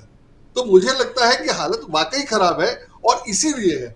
और इसका एक कारण मैं ये भी मानता हूं कि एक आदमी कितना भी बुद्धिमान होगा वो एक टीम के मुकाबले नहीं टिकेगा। और जिस ढंग से हम लोग बात करें कि कल की रैली में कितने लोग होंगे और उसके मुकाबले माने एनडीए में कितने लोग हैं या कौन से लोग हैं, तो दिखाई दे रहा है अंतर। तो उस अंतर का असर तो होना ही था, और माने 10 साल में नहीं होगा तो कब होगा। तो मुझे लगता है कि काफी हो चुका है और वो रिजल्ट में दिखना चाहिए। राजीव जी जी बिल्कुल, रिजल्ट में दिखना चाहिए। और अब अप्रैल का महीना परसों से शुरू हो रहा है और उसी महीने से शुरुआत होगी लोकसभा चुनाव के मतदान की। 19 तारीख को पहला मतदान है, आप जानते हैं, 19 अप्रैल को, और उसके बाद जो शुरुआत होगी वो 1 अप्रैल तक 7 चरणों में चुनाव, और उसके बाद 4 जून को, 1 जून के बाद फाइनल के बाद 4 जून को रिजल्ट आना है। 4 जून को क्या कुछ होगा ये सब कुछ आप पर डिपेंड करता है दोस्तों। आप जिसकी चाहें उसकी सरकार बनवा सकते हैं। ये बिल्कुल मत सोचिए कि ईवीएम में घोटाला होगा, ईवीएम बदल दी जाएगी या कुछ और हो जाएगा।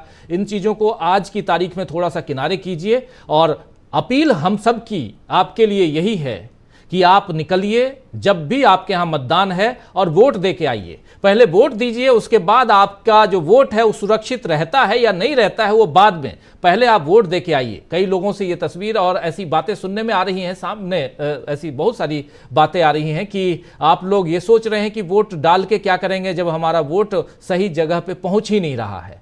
अभी बिल्कुल ऐसा मत सोचिए, वोट दीजिए जाकर और उसके बाद फिर तय कीजिए ना कि आपका वोट सही जगह गया या नहीं गया। तो ये बिल्कुल मत सोचिए। चलिए आगे बढ़ते हैं। श्रवण गर्ग साहब, आपसे ज़रा क्लोजिंग की ओर बढ़ें और समझना चाहता हूं कि क्या आपको, हालांकि पहले टर्म में आ चुका हूं कि ये चुनाव क्या बदल रहा है, लेकिन इस बीच देखिए बहुत तेज़ी से इंडिया गठबंधन में सीटों का बंटवारा, बिहार को लेकर भी बहुत सारी बातें हो रही थी, बिहार में सीटों का बंटवारा हो गया। हमने देखा उत्तर प्रदेश में सीटों का बंटवारा, हमने देखा दिल्ली और आसपास जो आम आदमी पार्टी, इन सबके बीच भी सीटों का बंटवारा हो गया। इंडिया गठबंधन एक मजबूत कड़ी के रूप में दिखाई दे रहा है। और दूसरी तरफ एनडीए है। एनडीए में के ऊपर जो शराब घोटाले और इलेक्टोरल बॉन्ड, इन दोनों की बातें आ रही हैं। आपको क्या लगता है गर्ग साहब कि इसका असर देश की जनता पे पड़ रहा है? ये दोनों मामला, और जैसे यहाँ बीजेपी एक्सपोज हो रही है, भले मीडिया का एक धड़ा है, बहुत तेज़ी से बातों को बढ़ाता है, फैलाता है, जन जन तक पहुंचाने की कोशिश करता है, बिल्कुल साथ के सहयोगी दल की तरह मीडिया काम कर रहा है नरेंद्र मोदी और उनकी टीम के साथ। लेकिन फिर भी चूंकि आपने देश के कई सारे आंदोलन देखे हैं, आप वो भी देखे हैं जो इमरजेंसी के वक्त, उस समय भी शायद ऐसा ही रहा होगा जब मीडिया साथ नहीं दे रहा होगा विपक्ष का। लेकिन आज जब वही घड़ी है, शायद उससे भी ज़्यादा भयावह कह सकते हैं, तो क्या यहाँ आशा की किरण दिखाई देती है कि इन सब तमाम परिस्थितियों के बावजूद देश में लोकतंत्र की सुरक्षा के लिए देश की जनता, मीडिया, इधर उधर तमाम अलग अलग पहलुओं को किनारे करते हुए अपने वोट का इस्तेमाल सूझबूझ के साथ करेंगे? और ये दिखाई दे रहा है क्या? मैं आपको 2-3 चीजें बोलना चाहता हूं। जो जी, एक तो आपने पूछा कि इस चुनाव के मुद्दे क्या हैं। ये इम्पोर्टेंट है कि बीजेपी के लिए जो मुद्दा है वो इंडिया अलायंस के लिए नहीं है। इंडिया अलायंस के लिए मुद्दा इस समय इलेक्टोरल बॉन्ड्स है, विपक्ष के नेताओं के खिलाफ कार्रवाई है, देश में आपातकाल जैसा माहौल है, अभिव्यक्ति की आवाज को कुचलने की कोशिशें हैं। बीजेपी के पास क्या मुद्दा है? राजीव जी, आपने पूछा सवाल, मैं बताता हूं मुद्दा क्या है। प्रधानमंत्री मेरठ जा रहे हैं। क्यों जा रहे हैं मेरठ? ये बड़ा सवाल है। इसमें से मुद्दा निकलेगा। मेरठ में 36% आबादी मुस्लिम आबादी है और लगभग 60% हिंदू हैं। 61% 62% हिंदू हैं। भगवान राम को वहां जिताना जरूरी है मेरठ में। अरुण गोविल को खड़ा किया है भारतीय जनता पार्टी ने।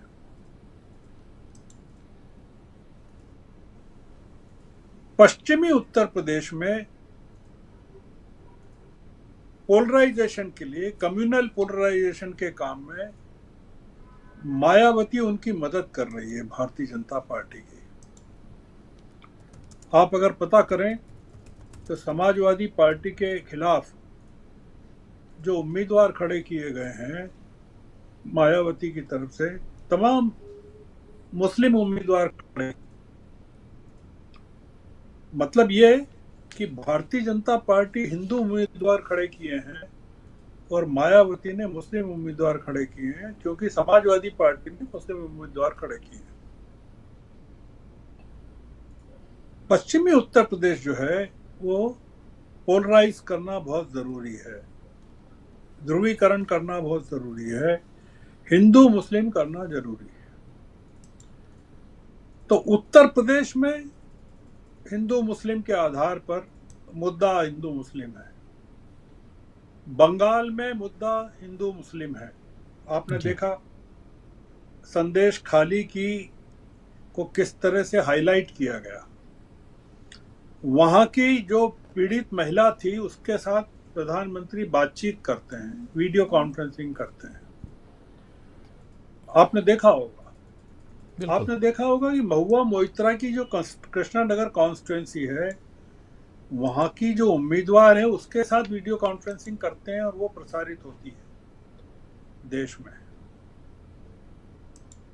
तेलंगाना में जाके वो पोलराइजेशन करते हैं, ध्रुवीकरण करते हैं और शक्ति का मुद्दा उठाते हैं बंगाल, महाराष्ट्र की, बंबई की सभा के बाद। ये जो सरकार है, ये इनके पास अब यही मुद्दा है, क्योंकि और कोई मुद्दा नहीं है। 2014 में इन्होंने भ्रष्टाचार को मुद्दा बनाया। 2019 में पाकिस्तान, राष्ट्रवाद, पुलवामा को मुद्दा बनाया। 2024 के लिए मुद्दा ये था कि प्रधानमंत्री की खुद की छवि और राम मंदिर दोनों फ्लॉप हो गए। राम मंदिर का प्रयोग वोट जनरेट नहीं कर पा रहा है, प्रधानमंत्री की छवि पूरी डाइल्यूट हो गई है। ये पूरी की पूरी कोशिश अब ये होगी कि इसको कैसे हिंदू मुस्लिम में कन्वर्ट किया जाए और जो वोट बैंक है, इनका जो कमिटेड वोट बैंक है, उसको कैसे हिंदुत्व और राष्ट्रवाद के इर्द गिर्द कंसोलिडेट किया जाए। इसकी काट केवल यह है कि विपक्ष के वोटों का विभाजन नहीं हो, जो कि राहुल गांधी कर रहे हैं। अब मैं आखिरी बात पर आता हूं। वो आखिरी बात प्रियंका के ट्वीट की है, जिसका जिक्र प्रेम कुमार जी ने किया। प्रेम कुमार जी ने एक अलग मुद्दे को लिया ट्वीट के, उसकी नीलामी के मुद्दे को लिया, उसकी सर्विसेज की, उसके भ्रष्टाचार को लिया, उसमें जो पैसे का लेन देन हुआ उसको लिया। मैं आपको दूसरी बात बता रहा हूं, टेलीकॉम बिल के जो प्रोविजंस हैं, अगर वो चुनाव के दौरान लागू कर दिए गए, क्योंकि टेलीकॉम बिल जो है एक्ट बन चुका है, इसके जो कुछ प्रोविजंस हैं वो ये हैं कि it enables the state to screen messages even if encrypted. राज्य को यह अधिकार है कि वो पूरे के पूरे मैसेजेस को स्क्रीन कर सकता है, देख सकता है, चाहे वो एनक्रिप्टेड भी हो। जो टेलीकॉम के जो इक्विपमेंट है उनको सीज कर सकता है जी। Seize control of telecom service, मतलब ये कि जो सर्विस प्रोवाइडर्स हैं, चाहे एयरटेल है या वोडा है या जो भी हैं, उनकी सर्विसेज को सीज कर सकता है। बैन मतलब प्रतिबंध लगा सकता है use of telecom equipment from notified countries. कुछ देश जहां से टेलीकॉम के इक्विपमेंट आते हैं उन पर प्रतिबंध लगा सकता है। मॉनिटर डाटा ट्रैफिक, सारे के सारे डाटा ट्रैफिक को मॉनिटर कर सकता है। और दूसरी जो आखिरी बात है, ये पूरे के पूरे सर्विस प्रोवाइडर्स को कह सकता है कि आपको जो स्पेसिफिक मैसेजेस हैं वही आपको उस पर प्रसारित करना है। हम लोगों ने कभी हमारी बहसों में टेलीकॉम बिल के प्रोविजंस कितने ड्रैकोनियन हैं और उनका इस्तेमाल अगर कोई हुकूमत चाहे तो पूरे के पूरे देश की आवाज़ को बंद करने के लिए कैसे कर सकती है, जिस देश में करीबन 80 करोड़ 90 करोड़ मोबाइल यूज़र्स हैं, डाटा कंजम्पशन इतना ज़बरदस्त है आपके यहाँ। अगर आपको कंट्रोल करना है और सर्विस प्रोवाइडर को ये कहना है कि आपको सिर्फ यही मैसेज डालना है, आपकी सर्विसेज हम देश हित में अपने नियंत्रण में ले रहे हैं। प्रियंका गांधी ने जो मुद्दा उठाया और जो प्रेम कुमार जी ने उठाया, मैं जो उठा रहा हूं वो अलग मुद्दा उठा रहा हूं। मैं क्यों उठा रहा हूं? ये सरकार इस तरह से घिरी हुई है अभी चारों तरफ से, ये कोई भी ऐसा उपाय नहीं छोड़ेगी जो उसको सत्ता में बनाए रखने में मदद कर सके। तो इसलिए हम जो बात कर रहे हैं रामलीला मैदान की, वो अपनी जगह सही है। विपक्ष के मुद्दों की बात कर रहे हैं वो भी सही है, विपक्ष की एकता की भी कर रहे हैं वो भी सही है। हमको एक नजरिया थोड़ा सा ये भी देखना चाहिए कि सरकार के पास या बीजेपी के पास या प्रधानमंत्री के पास या एनडीए के पास अपने आप को बचाने के लिए क्या बचा है, और क्या देश के नागरिकों को उसके बारे में जानकारी है कि नहीं है। जी। ये जो टारगेटेड कॉन्स्टिट्यूएंसीज को पोलराइज किया जा रहा है, बंगाल में हो या तेलंगाना में हो या बिहार में हो या यूपी में हो या महाराष्ट्र में अब होगा, उसका उद्देश्य क्या है? ये एक अलग मुद्दा है कि क्या इसमें सफलता मिलेगी कि नहीं मिलेगी, और क्या जो इंडिया अलायंस के जो नेता हैं उनको इस बात की खबर है कि नहीं, जानकारी है कि नहीं। निश्चित रूप से जानकारी है, वो भी समझ रहे हैं चीज़ों को, और निश्चित रूप से मान के चलना चाहिए कि वो भी तैयारी तो उनके पास होगी ही। ऐसा नहीं है कि उनको खबर नहीं हो। प्रियंका गांधी अगर टेलीकॉम बिल की मतलब टेलीकॉम सर्विसेज की नीलामी को लेकर, ब्रॉडबैंड को लेकर ट्वीट करती हैं तो निश्चित रूप से उनको टेलीकॉम बिल के एक्ट के जो प्रोविजंस हैं, जो सरकार को कितना ताकतवर बनाते हैं उसके बारे में भी जानकारी होगी। बस मैं इतना ही कहना चाहता हूँ। जी बिल्कुल राजीव, बिल्कुल आप सही कह रहे हैं। इस बीच एक ट्वीट राहुल गांधी ने भी किया है, उस ट्वीट को जल्दी से रखते हैं स्क्रीन पे और उसके बाद इस कार्यक्रम को समाप्त करते हैं। राहुल गांधी ने जो ट्वीट किया है जरा स्क्रीन पे ले आइए। और इस वक्त राहुल गांधी लिख रहे हैं कि नरेंद्र मोदी लोकतंत्र का गला दबाकर जनता से अपनी पसंद की सरकार चुनने का विकल्प छीन लेना चाहते हैं।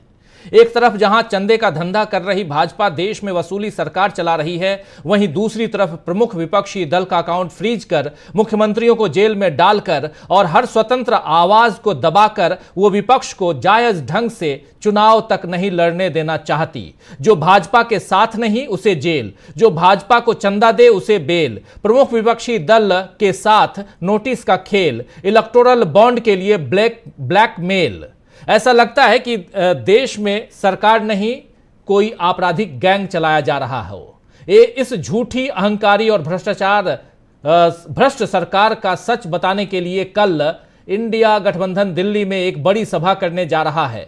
यह लड़ाई भाजपा और जनता के अधिकारों के बीच है, जिसमें हम जनता के साथ खड़े हैं। लोकतंत्र की जीत में ही इंडिया की जीत है। ये राहुल गांधी अभी से थोड़ी देर पहले ये ट्वीट राहुल गांधी का है और एक अपील भी है कि कल हम क्या कुछ करने जा रहे हैं दिल्ली के रामलीला मैदान में। दोस्तों, इंडिया गठबंधन की एक अहम रैली है, महारैली है और इस रैली से बहुत कुछ बाहर निकल के आने की उम्मीद हम जताते हैं।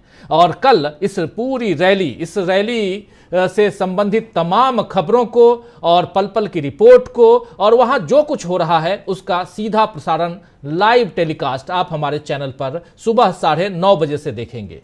तो बहुत बहुत शुक्रिया अदा करना चाहता हूं हमारे तमाम साथियों का। श्रवण गर्ग साहब आपका और अमलेंदु उपाध्याय जी, आपसे क्षमा चाहता हूं कि आपको नहीं ले पाया, आपका वीडियो जो है वो डाउन हो गया था। संजय कुमार सिंह साहब, प्रशांत टंडन जी, प्रेम कुमार जी और डॉक्टर राकेश पाठक जी, प्रोफेसर रविकांत जी भी हमारे साथ जुड़े थे। आप सबका बहुत शुक्रिया, बहुत धन्यवाद।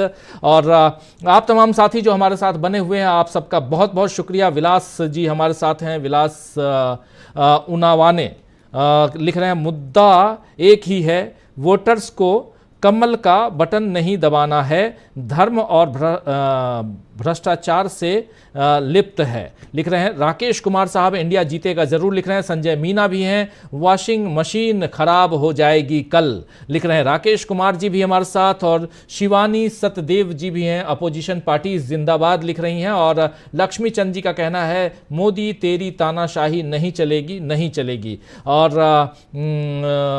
मयंक शर्मा साहब लिख रहे हैं, बड़ी अजीब विडंबना है, जो भाजपा के साथ वो दूध के धुले, जो विपक्ष में हैं वो जेल में, गांधी परिवार पर कोई आरोप तो साबित हो नहीं पा रहा, उनके खाते सीज। जी बिल्कुल। और कुलदीप सिंह गिल साहब हैं, थैंक्स सीमा जी लिख रहे हैं। और राजेंद्र वीर राठौर साहब भी हैं। और डॉक्टर विनोद प्रकाश गुप्ता शलभ साहब लिख रहे हैं, कल 31 मार्च है, क्रांति दिवस है और बीजेपी व मोदी का महानिर्वासन दिवस है। बीजेपी अंतिम सांसें गिन रही है और मुझे विश्वास है कि 1977 को दोहराया जाएगा। बीजेपी 125 तक सिमट जाएगी। डीबी लाइव जिंदाबाद, ओम लिख रहे हैं डॉक्टर विनोद प्रकाश गुप्ता शलभ साहब, बहुत शुक्रिया आपका कमेंट लिखने के लिए। सुशील विश्वकर्मा साहब भी हैं, कांग्रेस का समझा नहीं जो लिख रहे हैं आप, लेकिन समर कमेंट लिखने के लिए बहुत शुक्रिया सुशील विश्वकर्मा साहब। और समर साहब लिख रहे हैं, बीजेपी 400 पार नहीं है, जेबी भी है, हमें देश बचाना है तो इंडिया गठबंधन को वोट करना ही है। झोला छाप सरकार भी हमारे साथ बने हुए हैं। और जसलीन बेनीपाल जी गुड नाइट लिख रही हैं, गुड नाइट आपको भी। संजीव अग्रवाल साहब हैं, लिख रहे हैं, गरीबों और बेरोजगारों का कोई सगा नहीं, कोई सगा नहीं, ऐसी कोई पार्टी नहीं जिसने उनको ठगा नहीं। श्रीमान जी, ये बात अब राहुल जी को भी समझ लेनी चाहिए। आज केवल वही हैं जो इस स्थिति को समझकर कुछ बेहतर कर सकते हैं। और अलीजा तौकीर भी हमारे साथ, मोदी की सबसे बड़ी गलती किया है केजरीवाल को गिरफ्तार करके। संजीव सैनी जी कह रहे हैं, राजीव जी जीत हमेशा सच्चाई की होती है, बिल्कुल सही आप कह रहे हैं, हम भी यही पूछ रहे हैं, इलेक्टोरल बॉन्ड का माल किधर है। चंदा चोर, ये लिख रहे हैं झोला छाप @ सरकार। और नेहा सैयद जी लिख रही हैं कल मेरा Pune to Delhi 1 day return का प्रोग्राम है। डॉक्टर नेहा सैयद पुणे। नेहा सैयद जी आपका दिल्ली में स्वागत है। और आरबी सिंह साहब हैं जीतेगा इंडिया, और प्रमीला कुमारी जी भी हैं, प्रशांत करादे भी हमारे साथ बने हुए हैं, बहुत सारे साथी हैं हमारे साथ बने हुए, लगातार अपनी बात अपने विचार रख रहे हैं। सुजीत चक्रवर्ती साहब भी हैं, प्रिय भाइयों बहनों को प्यार गुड नाइट लिख रहे हैं। और शरून कुमार जी भी हैं, बीजेपी हटाओ देश बचाओ लिख रहे हैं। नरसिंह कुंदलवाल साहब लिख रहे हैं तेजस्वी यादव ने सही कहा है कि भाजपा 150 तक सिमट सकती है। और सुखू गोप भी हैं, सुखू गोप लिख रहे हैं जय हिंद राजीव जी, मैं सीनियर सिटीजन हूँ, अपने जीवन में देश के अंदर इतना अव्यवस्थित कभी नहीं देखा, देश को अपने जीवन में इतना अव्यवस्थित सुखू गोप जी लिख रहे हैं कि नहीं देखा। और बहुत शुक्रिया आपका कमेंट लिखने के लिए। और गुरचरण सिंह जी भी हमारे साथ बने हुए हैं, कांग्रेस पार्टी जिंदाबाद लिख रहे हैं। AK भी हमारे साथ हैं, शिरावा हैं, गडकरी भी हार रहे हैं लिख रहे हैं। और प्रशांत कराडे भी हमारे साथ बने हुए हैं, गुलशन गुलाटी साहब हैं। और ऐसे और भी बहुत सारे साथी जो अपनी बात अपने विचार रख रहे हैं। साइलेंट ऑब्जर्वर भी हमारे साथ बने हुए हैं, लिख रहे हैं time has come to for Supreme Court to take suo motu for all such matter which is directly or indirectly linked with right of citizens. Time has come to renew all aspects. बिल्कुल सही आप कह रहे हैं। और ऐसे ही सुरेश नारायण जी लिख रहे हैं राजीव जी कल रामलीला मैदान से क्रांति का होगा और जनता तक आवाज़ गूंजेगी, आगाज़ होगा आवाज़ गूंजेगी, बिल्कुल सही। और सुजीत चक्रवर्ती जी नमस्कार कर रहे हैं, आपको भी नमस्कार और बहुत शुक्रिया आपका भी कमेंट लिखने के लिए। लोकेश कुमार जी भी हमारे साथ बने हुए हैं जो लिख रहे हैं कांग्रेस पार्टी के खाते क्यों सीज हो रहे हैं, हमारा सर्वोच्च न्यायालय इस पर एक्शन क्यों नहीं लेता, और बीजेपी ने तो पूरे देश का धन अपने पास एकत्र करके मनमाफिक खर्च कर रही है और विपक्ष के साथ अन्याय क्यों। जितेंद्र कुमार गुप्ता साहब भी हैं हमारे साथ में, प्रशांत जी भी हमारे साथ बने हुए हैं, बहुत सारे साथी बने हुए हैं जिनकी बात विचार हम आप तक पहुंचा रहे हैं। अजय कुमार मोहापात्रा जी हैं, कह रहे हैं कि राजीव जी सच का जय हो, इंडिया गठबंधन का जय हो। अजय कुमार मोहापात्रा जी बहुत शुक्रिया आपका कमेंट लिखने के लिए। और फायर प्लस YT भी है, इलेक्शन में बीजेपी की वॉशिंग मशीन की मोटर बुक